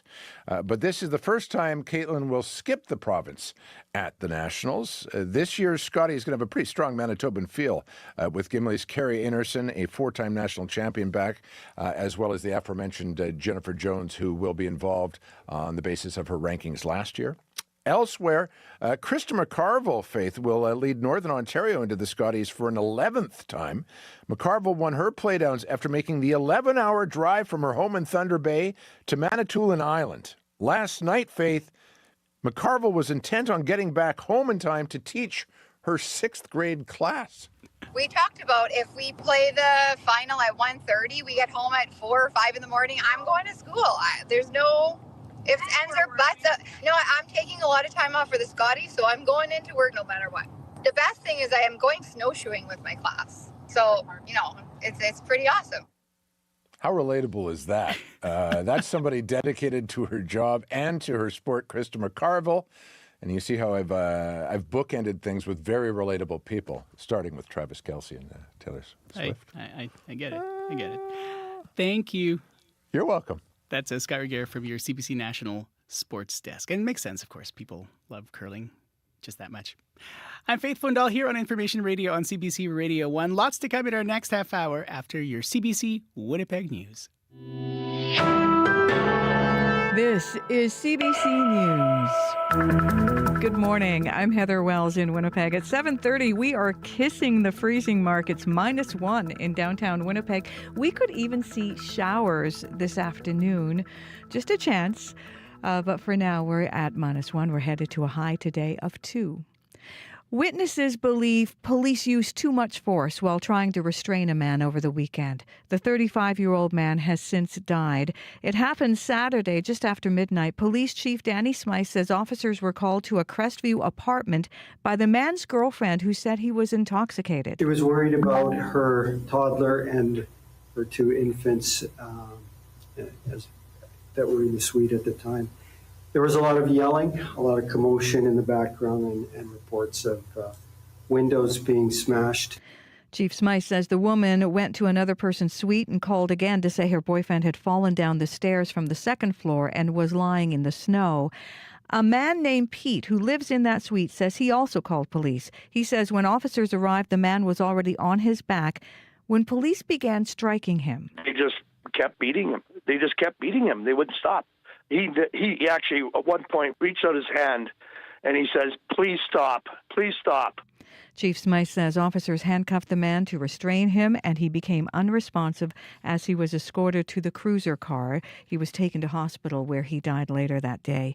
The Independent Investigation Unit has taken over the investigation. Hundreds gathered last night to remember a Winnipeg restaurant owner. With lit candles, they filled the parking lot of the Cork and Flame restaurant in St. James. Kyriakos Voyajakis was killed last Wednesday in that same parking lot after being assaulted. Mike Voyajakis is one of Kyriakos' 3 older brothers. He says his family is reeling. My mom is really struggling. You know, my mom's going to bury her son, their youngest son. And that's not fair. Nobody ever deserves to die alone, and my brother did. Nobody deserves this senseless violence in the city of Winnipeg. A 38-year-old man has been charged with manslaughter. As the province's largest school division struggles with chronic absenteeism, one organization is working to get students back in class. Inner City Youth Alive works with hundreds of youth, many who don't go to school regularly, if at all. Director Sarah Traver checks in with hundreds of students. Dozens of others are only going because she wakes them up and drives them to school herself.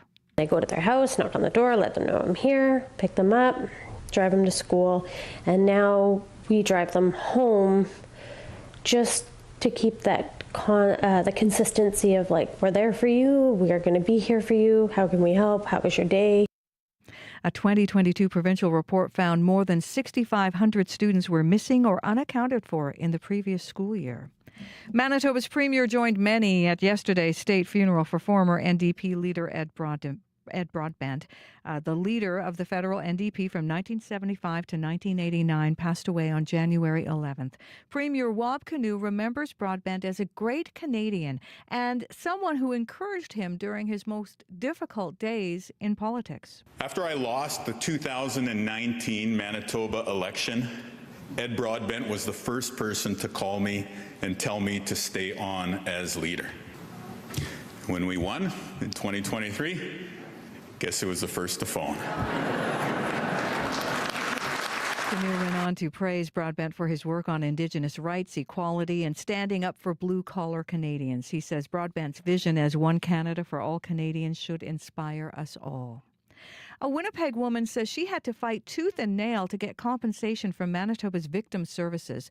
Tiffany suffered a domestic assault in 2017 and now has PTSD. She says she argued with the service for months before it agreed to cover her counseling. She also says she had to refile medical information the department already had. It's horrible. It's an awful experience. It's not something I would suggest to somebody that's trying to get better.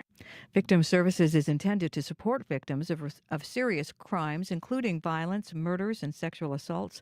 The province says it can't speak to Tiffany's specific concerns. Well, with their 6-week winter break now over, MPs are back in Ottawa for the resumption of Parliament, and the official opposition's already mapped out how it plans to attack the government. Axe the tax, build the homes, fix the budget, and stop the crime. Conservative leader Pierre Poilievre, with pointed criticism of the Liberals in recent months, has his party surging in the polls, and that has Prime Minister Justin Trudeau answering with criticism of his own. Pierre Poilievre is focused on bringing his party further to the right, while we are focused on meeting Canadians where they are. As for the NDP, as part of its supply and confidence agreement with the government, it says it will be pressing the Liberals to take action on the country's affordable housing crisis. You can hear more national and international news coming up on World Report at 8, and you can find more Manitoba news at cbc.ca/Manitoba. All right, thanks very much. You're welcome. It's Heather Wells from your CBC Winnipeg local news desk. We're just about 36 minutes after 7 o'clock here on CBC Radio 1. Magandang umaga, good morning, Manitoba. Faith Fundal in for Marcy Marcusa. And hello as well to the folks streaming on YouTube, particularly one of our viewers from Uganda. Thanks very much for watching us on YouTube. You can find us at CBC Manitoba. Someone who is watching me right now Corey Funk. Always watching. Always watching, Yes. judging. That's Maybe- my job. Maybe not judging. Yeah, okay, all right. Good morning. Good morning to you. Good morning to everyone out there in the province. Looks like one for a pretty balmy, not summery, but springy day out there. It's January, Mhm. and I know that my tone might suggest that I'm annoyed that we don't have winter in -40. Yes. So forget what you're thinking. I'm totally not suggesting such things. It does feel odd though with the conditions that we have. It does. It was weird feeling the sun. I mean, it was nice. I felt the sun on my face yesterday for like the first time. It felt like forever, and it's a little break, especially after that kind of cold spell we just had, and it even might be extra springy in the sense we could even see a little bit of rain showers today. So -1 right now in Winnipeg, heading for a high of -2. 30% chance of either flurries or rain showers. So kind of bring your kind of snow jacket or rain jacket out with you just in case this afternoon. That's going to start as cloud cover starts to come in around noon today. Let's take a look at some of the current conditions here at other parts of the province. Brandon, -1 right now, heading for a high of -3. Sunny weather for you ahead. Dauphin, 0, heading for a high of 4. Also sunny weather for you. Gimli, -3, heading for a high of 2. You're also going to maybe see a little bit of flurries or showers today, so keep an eye out for that. Thompson, -7, heading for a high of -3 with some light snow and ice pellets. Churchill, -14, and heading for a high of -12 with some light snow today. McCreary, still the hot spot in the province right now at 6 degrees already right now. To Dooley Lake, -14. Taking a look at your commute right now. It's been very quiet out there on the roads and the highways. Haven't really heard anything going on. Keep an eye out for some of that fog that might be out there on the roads. But other than that, things seem to be running fairly smoothly. But if it's not, whether you're walking, biking, driving, let me know what you're seeing out there, and I will let folks know. 204-788-3093. Little dove, you carry a message of love. Look up above, above, above. You better be falling. Trajectory straight on my heart. You know that I'm all in.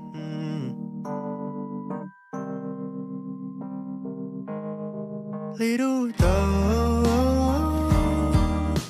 your message is etched on the side of my boat. So in love, you keep my head above the water.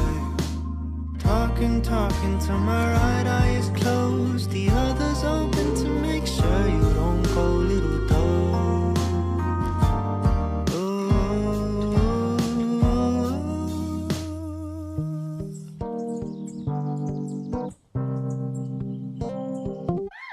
Wayward son, you wake up to the sunset on her skin. 21 degrees hotter, life's getting shorter. You better be falling, your head can lay down on my chest. You know that I'm hauling, you're easy to love, it's not hard to admit. Little message is etched on the side of my boat. So in love, you keep my head above the water. Talking till my right eye is closed, the other's open to make sure you don't go, little dove. Oh, I've been sleeping less, waiting for you. Excitement gets a hold of me, and I hate to ignore you, so I'll keep waiting up while you travel all alone to be here together. You're welcome whenever, here in the shelter of my arms. Little dove, your message is etched on the side of my boat. So in love, you keep my head above the water. Talking till my right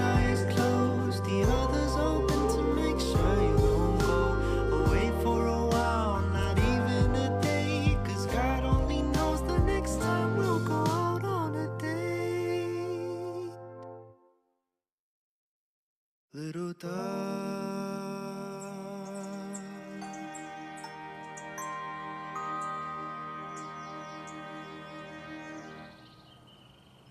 Out of Calgary, that was Yahweh with his latest song called Little Dove.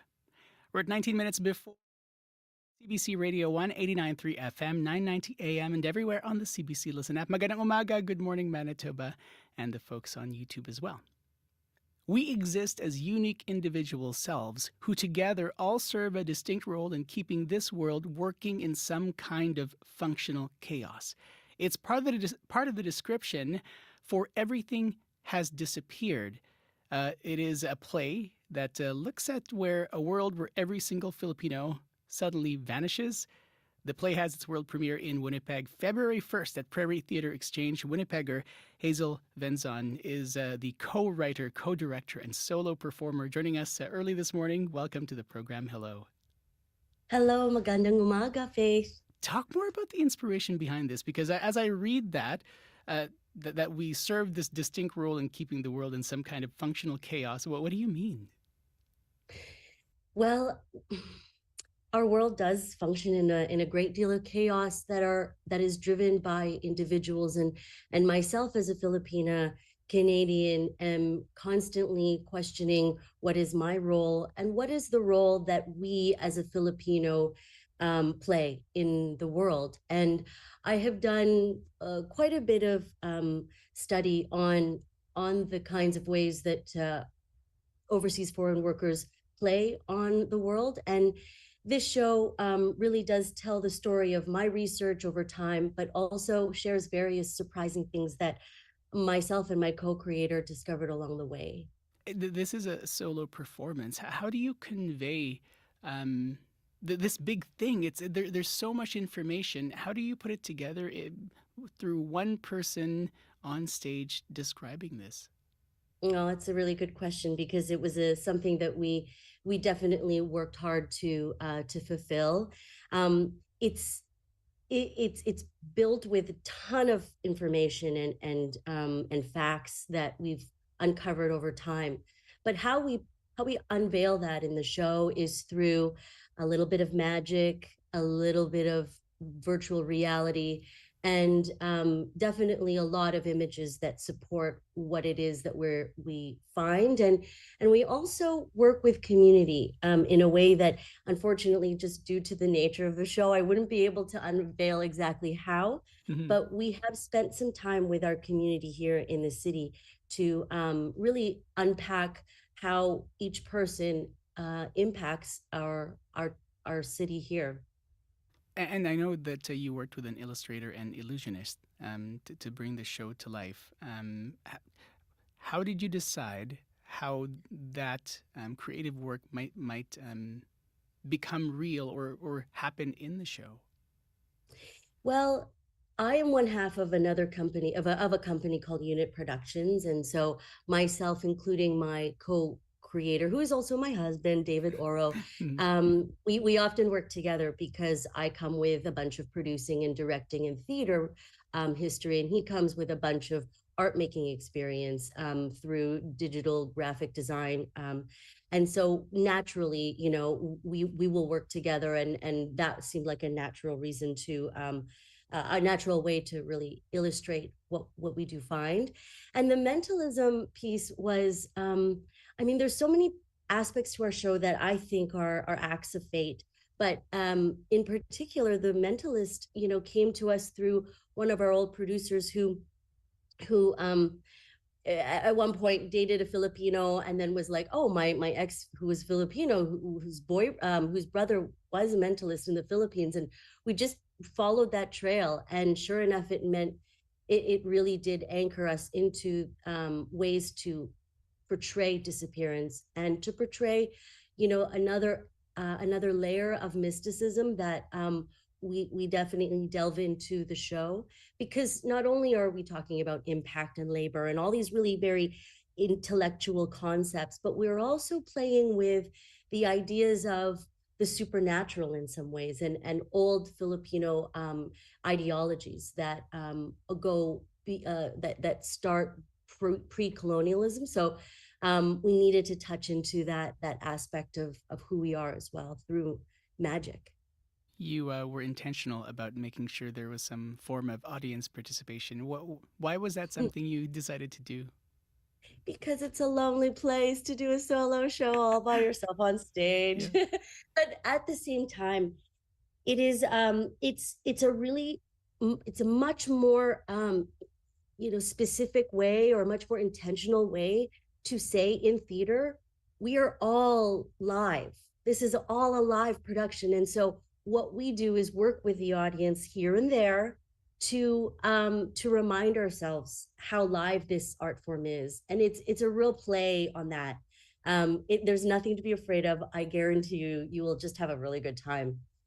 What does it feel like? I mean, this is your premiere, world premiere of this in Winnipeg. What does that feel like for you? I think if I know there's so many things going on now as we amp up to the world premiere, and it feels like a great big birth of something. Something large and actually quite old, if I'm thinking about how long it would have been in one's womb, like mine or something. We started developing it in 2018, and so been a long runway up to this point of takeoff. So there's a lot of anticipation that I know myself and the team are feeling, and it's feeling so ripe and ready. There's just so much to share. I can't wait. You're not the only one who is feeling that excitement. I just got a text message this weekend saying, "Hey, we're going to get all these Filipinos to come in to watch the show." So nice. The folks are excited. What are you hoping people will take from Everything Has Disappeared? What are you hoping the audience will see after seeing this? I hope that people will see one another with a different quality, or not only a different quality, but maybe a reminder of what they already know, which is that, we are so integral to one another. And amongst all the things that can, flood our days, responsibilities, work, all these other things that keep us busy, that I hope throughout the show we take a moment to be with one another, and we do that in the show. We do take time to anchor in and feel the room.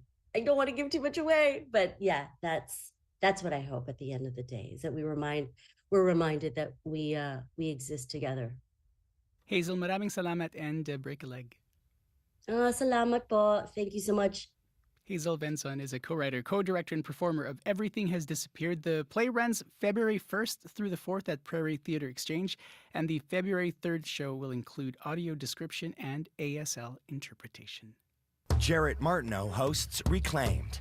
In an hour, you could hear everything from powwow music to like a soft acoustic ballad to an electronic record to like a dub track, all in the same hour from an Indigenous artist from any part of the world. Eclecticism is an overused word, obviously, but I think the sheer diversity that gets represented on the show is something that's totally unique. Reclaimed with Jarrett Martineau. Available now on CBC Listen. Available now on CBC Listen. 10 minutes before 8 o'clock here on CBC Radio 1. I'm Faith Fundal. Corey Funk also back for an update on the commute. Hello. Hello. Yeah, just got a call from Dennis on the commuter line. Eastbound Marion past Archibald, there's a real slow-moving train causing traffic to start backing up. So just heads up there. Probably, I imagine that would be impacting westbound Marion as well because it crosses the whole road. So just look out for that. May want to avoid Marion, that section. On the CBC commuter line, 204-788-3093. All right, thanks very much. Thank you. Corey Funker, studio director here on the program. I'm Faith Fundal, in for Marcy Marcusa. As you've been hearing on your CBC Winnipeg News, a 35-year-old man has died after an encounter with police. Police saying a woman called 911 shortly after midnight Saturday, saying her boyfriend was intoxicated. Chief Danny Smythe of Winnipeg Police spoke with reporters at a news conference on Sunday. Before the tape, though, just a note, you may hear a few computer alerts during this recording. She was worried about her toddler and her two infants that were in the suite at the time. There was a lot of yelling, a lot of commotion in the background, and reports of windows being smashed. Officers were dispatched to what was considered to be a domestic situation on Fairlane Avenue at 9 minutes after midnight. In the interim, the female caller had fled the suite to the safety of another suite within the complex. At 16 minutes after midnight, the female called back and indicated that her boyfriend had fallen down the stairs from their second floor suite and was laying in the snow at the bottom of the stairs, and that he was slow to get up. Another caller from the complex also informed call takers that the male had wandered into the parking lot but had fallen in the parking lot. The first police units that arrived on scene at 23 minutes after midnight, and they encountered the male lying on the ground in the parking lot. Other units arrived on scene at 25 minutes after midnight. So the officers who arrived, they restrained the male when they arrived on scene, and as they were escorting him to their cruiser car, he became unresponsive. Police officers stopped at that point. They called for an ambulance and they administered first aid. Ambulance arrived at 41 minutes after midnight and the male was transported to hospital. Now I want to acknowledge the efforts of all the frontline police and paramedic responders who did their best to assist. As prescribed by regulations, the IIU was informed of the call shortly afterwards. There was continual communication with them throughout Saturday, and I was informed this morning that the male had passed away during the night. So at this point, IIU has taken jurisdiction, and they'll attempt to determine what the cause of death is. I've had contact with the family, and I know they're grieving the sudden loss of their loved one. I certainly offer my condolences. The police will engage with IIU as soon as possible so that the family gets answers. Winnipeg Police Service Chief Danny Smythe speaking to reporters on Sunday. Now, Pete lives in the same building as the man who died. We have agreed to only use his first name. Pete let the man's girlfriend into his suite after police were called. Here now is Pete telling CBC's Aaron Broman what he says happened. We have bleeped the name of the man who died because we have not confirmed his name with family or police. His girlfriend came to my door and knocked on my window and woke me up and said he's losing it. He's gone berserk. And so I went outside to take a look with her and just coming down the stairs. And it looked like he fell a little ways down the stairs, and then he got up and he started banging on their neighbor's door, I guess looking for his girlfriend. And then I think he saw me and his girlfriend outside watching him, and he came over and he banged on my window. Come out, you know, I guess his girlfriend, right? And then that's all he did is banged on my window, and we're standing there watching him. And he walked out into the parking lot and he fell down. And he stayed down. He never got up again. That was it.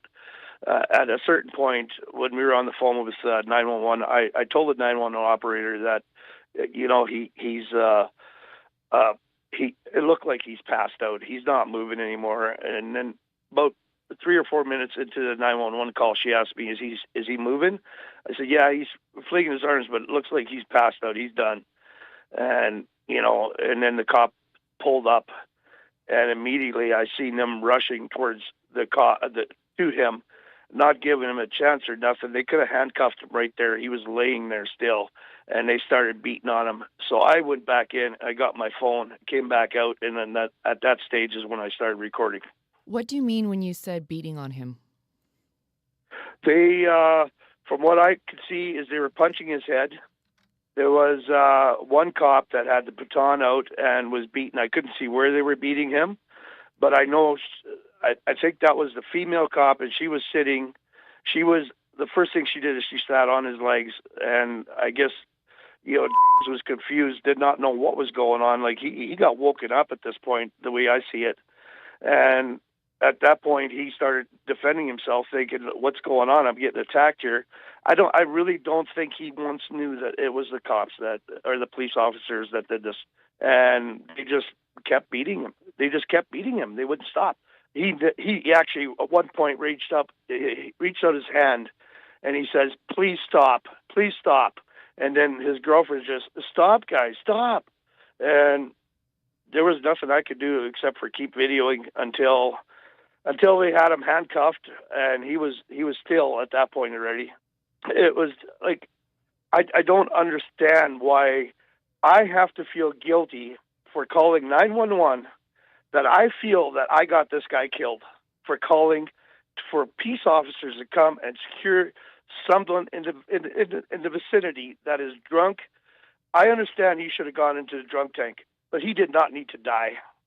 And that's all they needed to do, was just handcuff him and put him in the drunk tank. That was Pete, who says he witnessed the encounter between police and a man early Saturday morning. CBC has agreed to only use his first name. Now, to be clear, CBC does not know what led to the man's death. The Winnipeg Police Service has referred the case to the Independent Investigation Unit of Manitoba. More on this story and videos as well from 3 separate witnesses on our website, cbc.ca/Manitoba. 2.5 minutes before 8 o'clock here on CBC Radio 1. Over to our CBC Winnipeg local news desk. Heather Wells joining us now. Hello. Good morning. Well, hundreds gathered to remember a Winnipeg restaurant owner last night. With lit candles, they filled the parking lot of Cork and Flame restaurant. Kyriakos Voyajakis was killed there last Wednesday. His brother Mike says his family's reeling, including their mom. A 38-year-old man has been charged. And remembering Ed Broadbent, Manitoba Premier Rob Canoe was one of the speakers at yesterday's state funeral for the former NDP leader.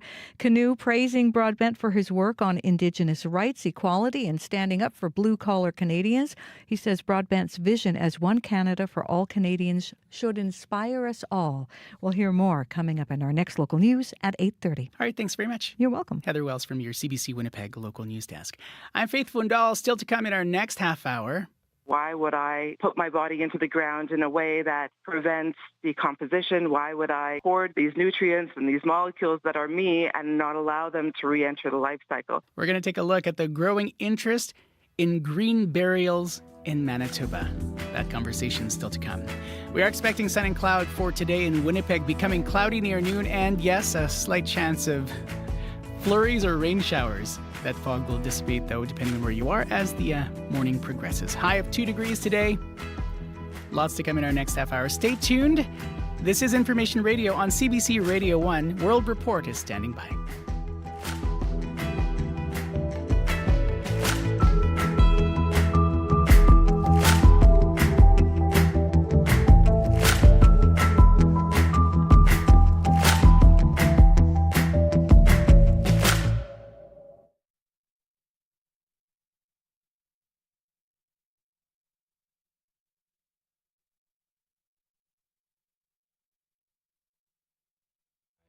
Career-spanning conversation. He talks about his new album, Carolyn's Boy, and how he feels that one of his songs is banned.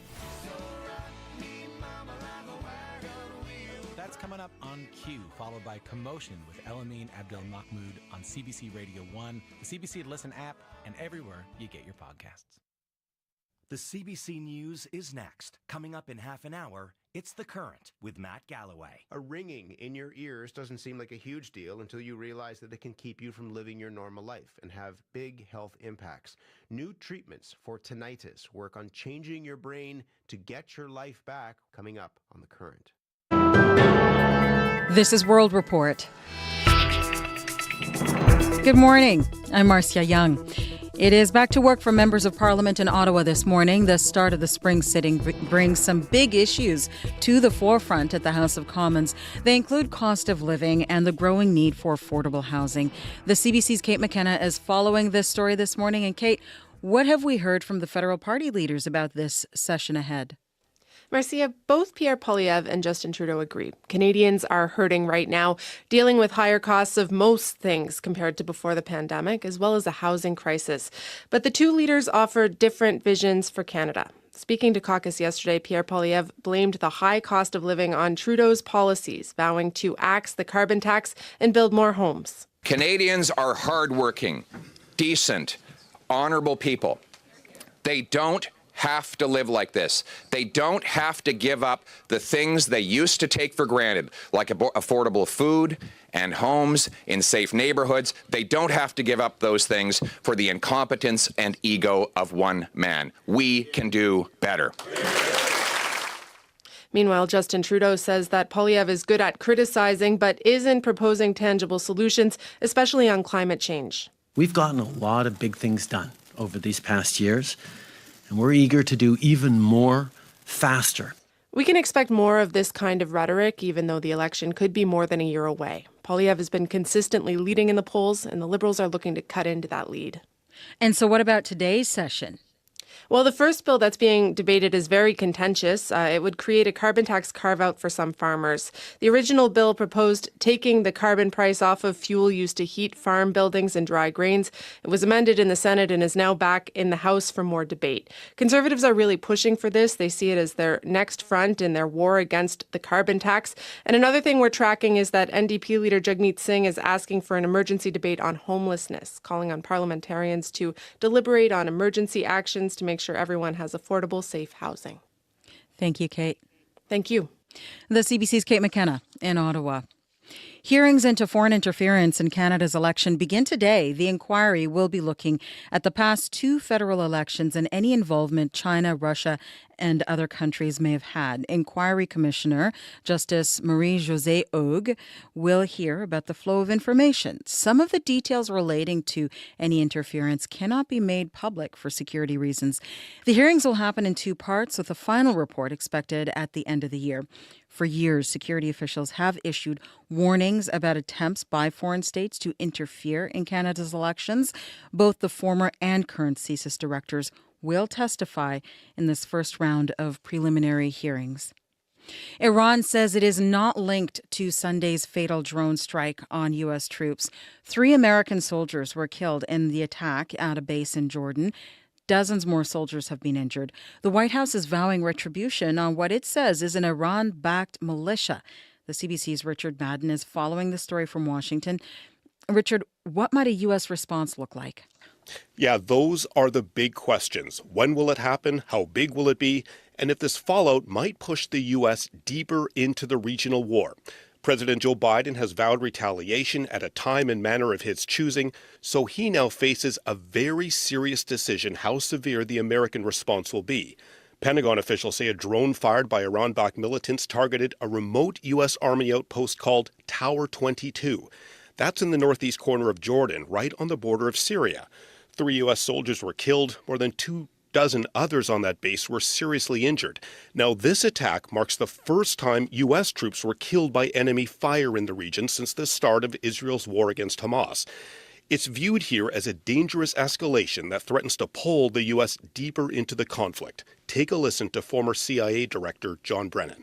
These are drones that are packed with explosives and then detonate upon impact. But to have that type of, the number of casualties suggests that it was a fairly sizable one.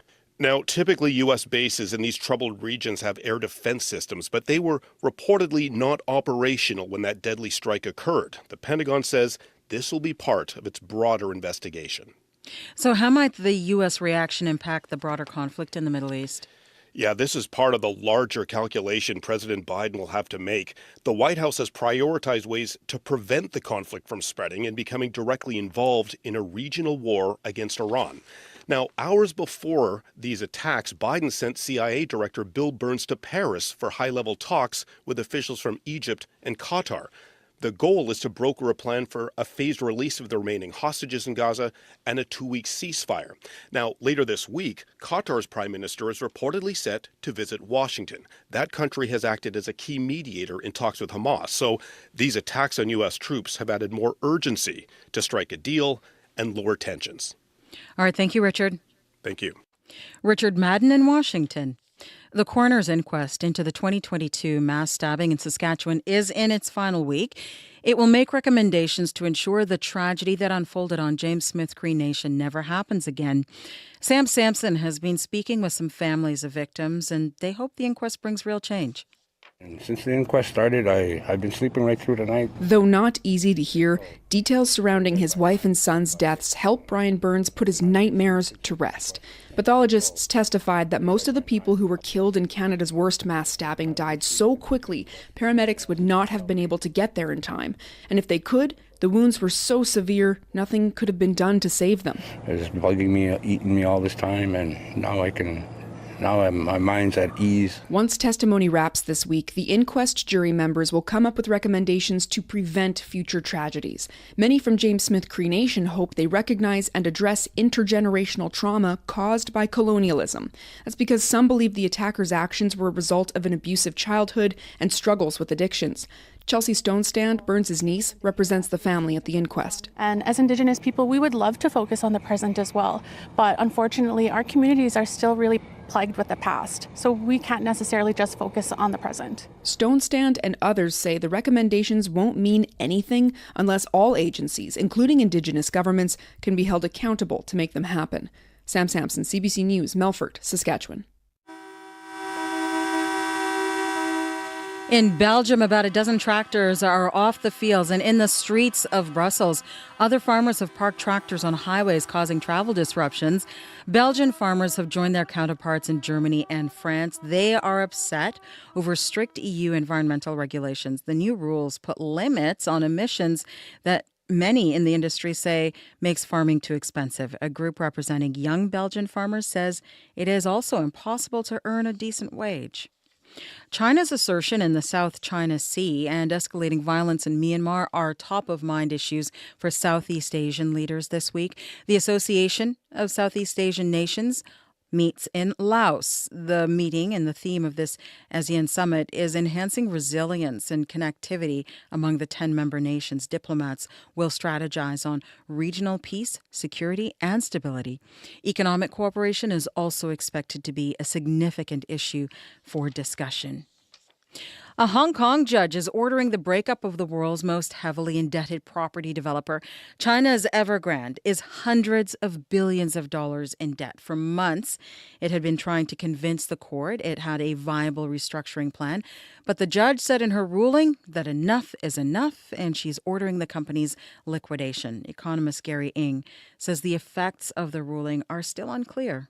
So it's quite likely that Evergrande will be broken down into a much smaller company if it still survives in the future. So, or maybe it's not the end of the world for the macroeconomy, but I still think on the corporate level, it can be quite painful. The property crisis in China has dealt a major blow to the world's second largest economy. She has had 9 wins and 18 previous nominations, but Joni Mitchell has never performed at the Grammys. Next weekend, that all changes.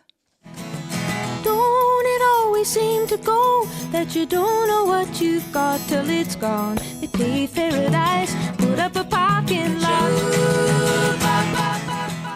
The beloved Canadian singer-songwriter will make her Grammy debut at the awards show next weekend. The 80-year-old is nominated once again this year in the folk album category. It's for Joni Mitchell at Newport, a live album recorded at the Newport Folk Festival in June of 2022. That performance was a big deal. Mitchell had suffered a near-fatal brain aneurysm 9 years ago, and there was doubt she'd ever be able to perform again. But you don't know what you've got till it's gone. They paved paradise, put up a parking. And that is the latest national and international news from World Report. News anytime, cbcnews.ca. I'm Marcia Young. They paved paradise, put up a parking lot.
First, though, to our CBC Winnipeg local news desk. Heather Wells joining us now. Good morning. Good morning. Well, witnesses believe police used too much force while trying to restrain a man over the weekend. The 35-year-old man has since died. It happened Saturday just after midnight. Police Chief Danny Smythe says officers were called to a Crestview apartment by the man's girlfriend, who said he was intoxicated. We'll tell you what happened next. And remembering Ed Broadbent, Manitoba Premier Rob Canoe, one of the speakers at yesterday's state funeral for the former NDP leader. Canoe says Broadbent's vision as one Canada for all Canadians should inspire us all. We'll hear more of what he had to say in our next local news at 8:30. All right, thanks very much. You're welcome. It's Heather Wells from your CBC Winnipeg local news desk, along with our team, Megan Ketchison, Darren Bernhardt, and Joni Nicolou. Here for Information Radio, May McKillop is on our radio controls. Corey Funk, our studio director, hello. Hello. Good warm January. Good warming. Good warming. That Yes. works too. Yes. -2 right now in Winnipeg, heading for a high today of 2 degrees. Going to warm up about 4 degrees all in. Mix of sun and cloud we can expect today, but here's the weird part about January. By the afternoon, we could possibly see either flurries or rain showers. About a 30% chance of seeing one of those things this afternoon, so prepare accordingly. Some fog patches this morning, wind northwest 30, gusting to 50, so may want to still maybe wear some goggles or something if you are hitting the road on your bike. Might be a little gusty in your face if you're heading in that direction. But looking ahead a little bit here, -3, we're going to get dipped down to overnight. And then looking ahead, highs all above 0 this week. High of 3 degrees on Tuesday, 4 degrees on Wednesday, 1 degree Thursday, all fairly sunny is going to be the forecast for the week. So very, very spring-like late January weather ahead for us here in Winnipeg. Once again, we are sitting at -2 at the Forks. You're looking to your commute right now. It's actually been a very quiet commute this morning. The one update I got was from Dennis, who said eastbound Marion, past Archibald, there is a train that was moving very, very slowly. This was probably about 20, 25 minutes ago we called, so let's hope that train is cleared. But if you see a bunch of things backed up there, eastbound and westbound Marion there, that's probably because there's a real slow train just creeping its way across the tracks there. So be patient or avoid that if you can. If you have an update, if that's cleared, or on anything else you're seeing out there on the roads, the highways, bike lanes, give me a call. That number, 204-788-3093.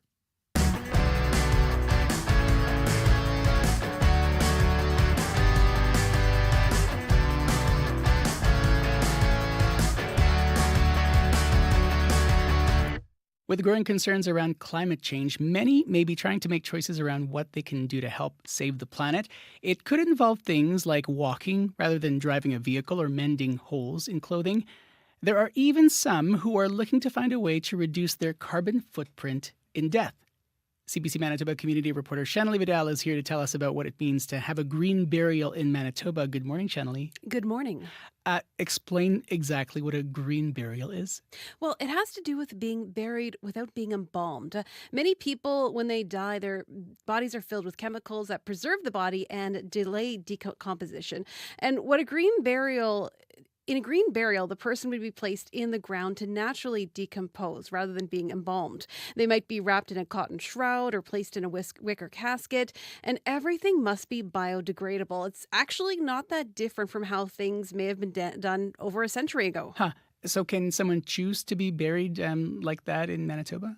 Yeah, there are actually many cemeteries that will allow natural burials, and that includes 3 that are operated by the City of Winnipeg. Those are Brookside, St. Vital, and Transcona. And that means embalming is not required, nor is a casket or a grave vault. And in many sections, a simple flat marker can be placed or no marker at all. A spokesperson for the City of Winnipeg Cemeteries branch told me that the plan is to offer a small green burial area at one or more of its cemeteries within 18 to 24 months. Now, in terms of privately operated cemeteries, it is a cemetery by cemetery thing.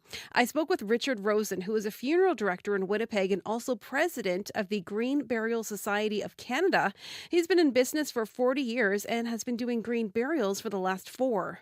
It's just talking to the cemetery to bring awareness to them to say that this is going to be a green burial. There isn't any big difference between what you're commonly used to. We bring the body to the grave. The casket might be a little bit more natural. The body is not embalmed. and you don't necessarily have to dig the grave as deep as you think you should. The 6 feet under digging of a grave is not necessary. Provincially, we're very fortunate that the Public Health Act already allows for a green burial. They didn't even know it. The rule is as long as there's 3 feet of level soil over the highest point of the body, whether it be the physical body itself or the container that the body is in. So that means that the grave is dug perhaps 5 feet deep, 5.5 feet, depending on the container, and that's all. That's where Mother Nature does her best work. So you can have natural burials amongst traditional ones. That's what Angelica Jantz and her siblings did when their mother died in 2017 in a care home. A mortician arranged for the body to be kept in a cool room until it could be brought to the family. It was really wonderful because my mom, she had 7 children, and she loved it when we were all together. And here we were all together in my sister's house, cleaning the house, cleaning my mom, getting her sort of laid out, wrapping her up in my grandmother's Afghan, making food that she liked. And then we had a viewing there at my sister's house. And so we invited people from my mom's church and friends and family. And it was just sort of a really lovely gathering of people. Angelica believes preparing her mother's body helped with her family's grief. One of the things that struck us is that some of the older people, like my mom's age, she would be in her early 90s now, would say, you know, this is how we used to do things. We used to have people in our home like this. And for us, it felt like we could let go of her more slowly and a little bit more on our terms. We didn't sort of hand her over to someone and then see her again in a coffin, not quite looking like herself. Being able to be involved with her this way helped with the grieving process as well, because it gave us the time to be with her, and that was helpful. I noticed that grieving my mom was a little bit easier than grieving my dad, and I think that was one of the reasons for that. Angelica's mother's body was placed in a locally made casket of biodegradable material. Because the plot had been pre-purchased, they had to bury the casket a bit deeper than they would normally happen with a natural burial, but there was no embalming.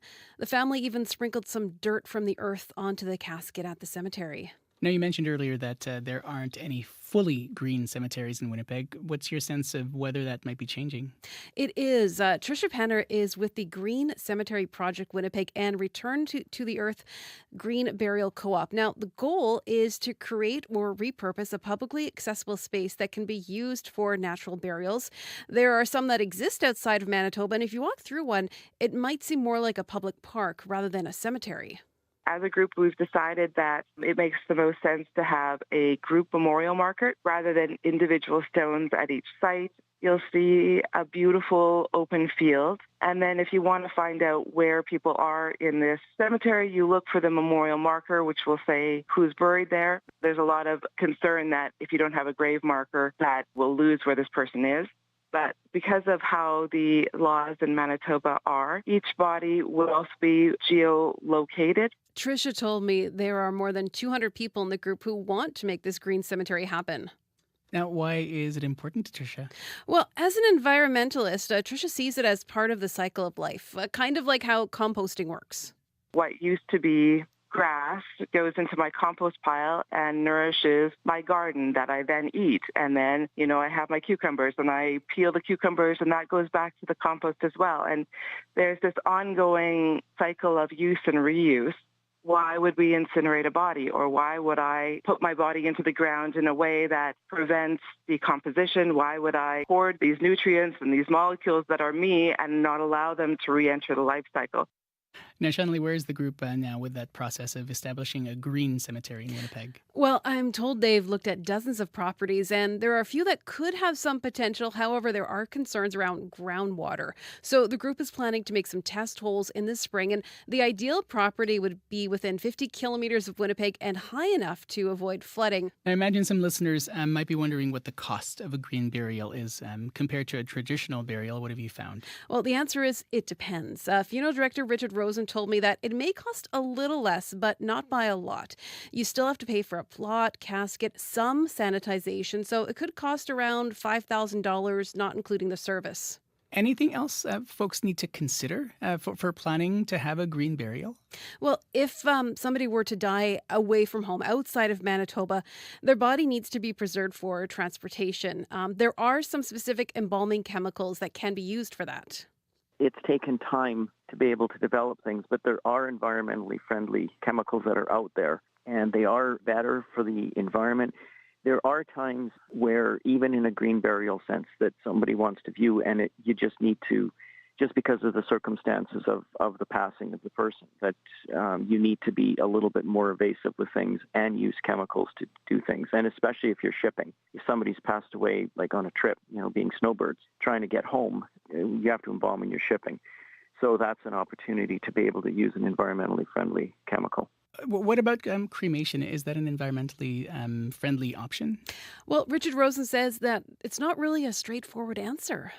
It's better in some senses, and it's not great in others.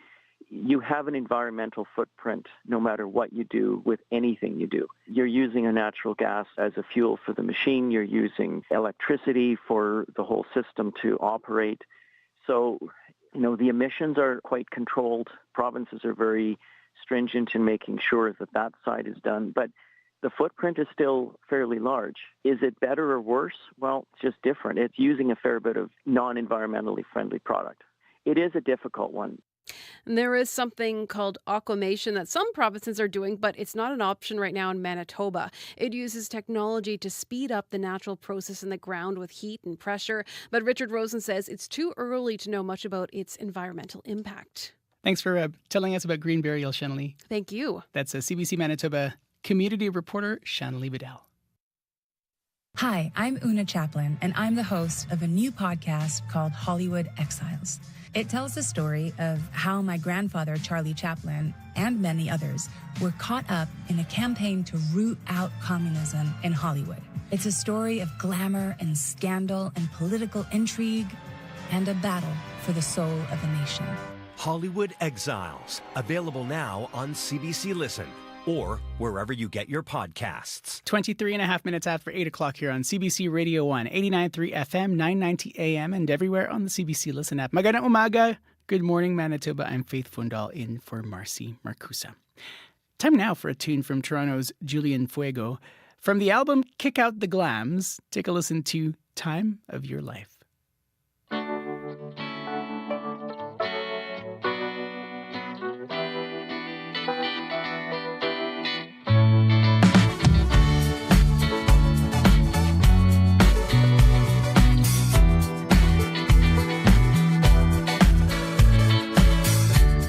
Cell phone, all the clocks are blinking blank, flashing 12 o'clock, green and black again. A buzzing white light, movie house marquee, Jake Gyllenhaal stars in Avengers number 23. And as the fires burn the skies above, you'll be wrapped in my embrace.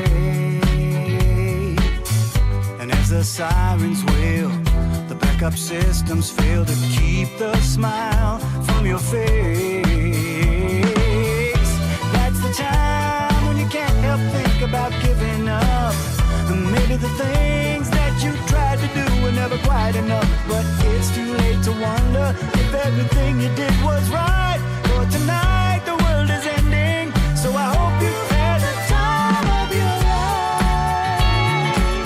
Yeah, the time of your life. They set this world on fire, so beautiful to see. In the chaos and confusion, there's only you and me tonight. Shattered windows, but we don't hear a sound. We're lovers kissing beside a burning bank. They're tearing to the ground, and you know we don't care about how the whole world feels, my baby. Don't worry about the end of days. We'll make it all just go away. Our love is the only thing that's real. We're the ones, we're the children of revolution.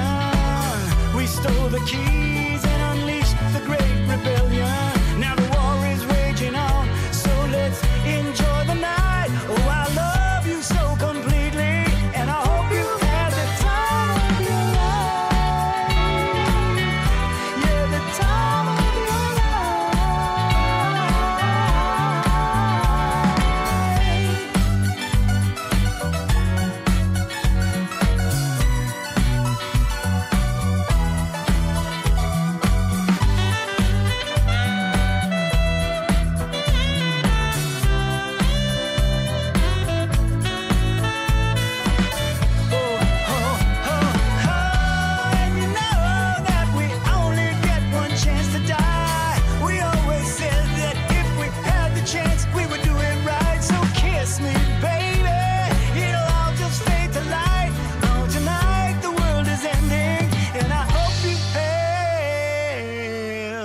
the time of your life.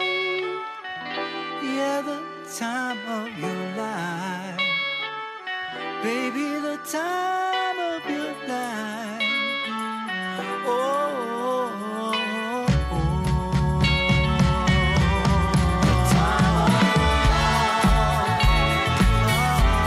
The time of your life. The time of your life. Oh, yeah, the time. Oh, you had the time of your life. Yeah, the time of your life. Oh, the time of your life. The time of your life. I hope you had the time of your life.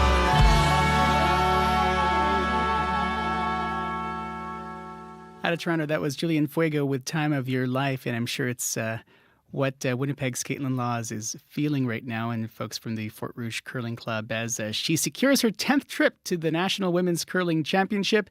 You can read more on that story on our website, cbc.ca/Manitoba.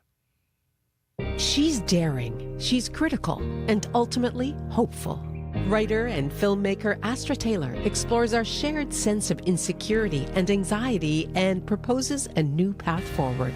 Hi, I'm Nala Ayed. Join me as Ideas presents the 2023 CBC Massey Lectures, The Age of Insecurity, coming together as things fall apart. Ideas. Catch past episodes on demand on CBC Listen. Coming up to 29 minutes after 8 o'clock here on CBC Radio 1. And ahead on Q this morning, Darius Rucker joins Tom Power for a career-spanning conversation from his early days as the frontman for Hootie and the Blowfish to his successful transition into country music. He's also going to talk about his new album, Carolyn's Boy. That's coming up on Q here on CBC Radio 1 at 10 o'clock, on CBC Radio, of course, and on the CBC Listen app. Corey Funk joining us in studio now for an update on the commute. Hello. Hello. A couple things to look out for there. Southbound Main approaching Chief Peguis. There's a stall blocking the southbound curb lane, so keep left to get around that. That's according to the Winnipeg Traffic Management Center. Also got a call on the commuter line.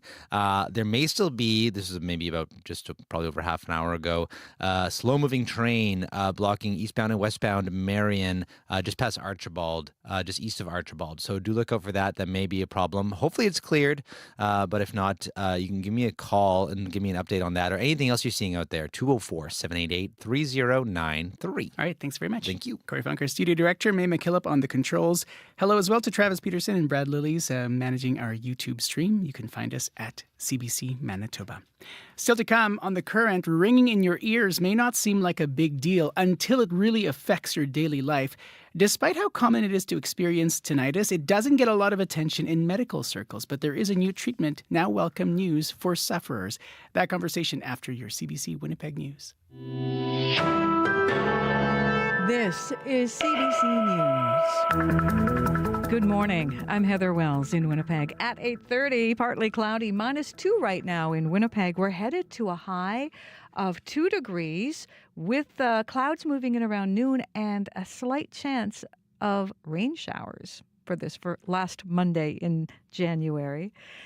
Manitoba's police watchdog is investigating after a 35-year-old man died after being restrained by Winnipeg police.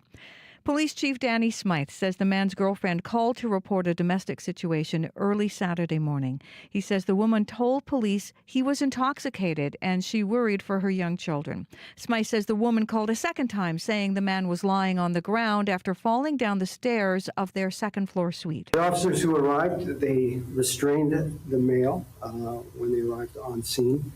And as they were escorting him to their cruiser car, he became unresponsive. Witnesses say police used unnecessary force. A man who lives in that same building also called police. Pete says the man was already lying down and wasn't threatening anyone when officers arrived and started striking him, attempting to restrain his legs. He says a taser was used on the man at least once. I don't understand why I have to feel guilty for calling 911, that I feel that I got this guy killed, for calling for peace officers to come and secure someone in the vicinity that is drunk, I understand he should have gone into the drunk tank, but he did not need to die. We have videos of the incident recorded by 3 different witnesses on our website this morning. A man with an infectious smile and generous heart was remembered last night. My brother would give the shirt off his back to help anyone. There's been many times that people walk through the front door of this restaurant and don't have money and don't have food. Kyriakis gets the best of everything and tells them to come back again tomorrow. Mike Voyajakis remembering his brother Kyriakis, killed last week after a confrontation in front of his St. James restaurant, Cork and Flame. Voyajakis is angry at what he says is a senseless death, and he vows to push for change. And I can guarantee you that you're going to be seeing more of me in the future, and I'm going to make sure that the city makes change, and I'm going to make sure that the people and the families of the city come first before anything. A 38-year-old man has been charged with manslaughter. Remembering Ed Broadbent, Manitoba Premier Rob Canoe was one of the speakers at yesterday's state funeral for the former NDP leader. Canoe says Broadbent was first to call him when he lost the provincial election in 2019 and encouraged him to stay on as leader. Canoe says Broadbent was also the first to call to congratulate him when he won in 2023. Canoe says Broadbent's politics of inclusion stand in stark contrast of the angry populism of today. Ed stood for the opposite. Ed stood for compassion in public. He stood for thoughtful leadership. And perhaps most importantly, he stood for the vision that we are one country. Canoe says Broadbent inspired his campaign of One Manitoba for All. Ed Broadbent died January 11th at the age of 87. A Winnipeg domestic assault victim alleges the province's victim services has worsened her mental health. Tiffany says she was assaulted in 2017 and suffers from PTSD. But she says she spent months repeatedly filing paperwork, making phone calls, and sending emails with victim services. She also says she's had to resubmit medical information the department already had. All of those things, one thing here and one thing there, no big deal. But when you start to do it on the daily, a few times a day, and you're writing emails and you're doing this and you're talking on the phone about it, you're not living in a different world. You're just living on repeat. Victim Services is intended to support victims of serious crimes, including violence, murders, and sexual assaults. The province says it can't speak to specific concerns from claimants. For more than a year, 17-year-old Leland Moody didn't go to school. He was one of Manitoba's chronically absent or missing students. Moody spent most nights playing video games and most days sleeping. After an error with his school registration in grade 9, he stopped going to school altogether and fell behind. Just stopped going to school for months and months. My anxiety is basically people are mainly going to judge me and all eyes are mainly going to be on me. Moody is now back on track with the help of an inner-city organization. But right now, the province's largest school division says it's still struggling to get 2,500 students to school regularly. There are no current available numbers for how many students have dropped out or are unaccounted for. You can find more Manitoba news. All you have to do is head to cbc.ca/Manitoba. All right, thanks very much. Nice working with you. Nice working with you. Thanks. It's Heather Wells from your CBC Winnipeg local news desk, along with Megan Ketchison, Darren Bernhardt, and Jolene Nicolou in the newsroom as well. May McKillop is on the controls. Corey Funk is our studio director with a last look at the commute and other things. Hello. Yes. Let's start with weather, actually. -2, heading for a high of 2 degrees today. Chance of flurries or rain showers this afternoon. So be prepared accordingly for that here in Winnipeg. And it's interesting. Heather said that, and I still, in my mind, I still had this negative reaction. Really? I what know. do you mean? I don't know how to feel about it. I feel all weird. Highs above 0 pretty much all week, looking ahead to the next few days. Also, southbound Main Street approaching Chief Peguis. There's a stall blocking the southbound curb lane. Keep left to get around that. And I'll be back tomorrow to take some more calls from folks. Okay, thank you. Thank you. And thank you as well to Travis Peterson and Brad Lillies on our YouTube stream. And hello and goodbye to the folks streaming us on YouTube at CBC Manitoba. Mag-ingat po kayo. Thank you for listening. I'm Faith Fundal. A reminder, Marjorie Dowhouse will be on Radio Noon from 12 to 1, and Emily Brass sitting in the host chair on Up to Speed from 3 to 6 p.m. right here on CBC Radio 1. Stay tuned on The Current. You're going to hear about tinnitus, something that affects a whole bunch of people. There is new treatment that's welcome news for sufferers. Stay tuned for that coming up next.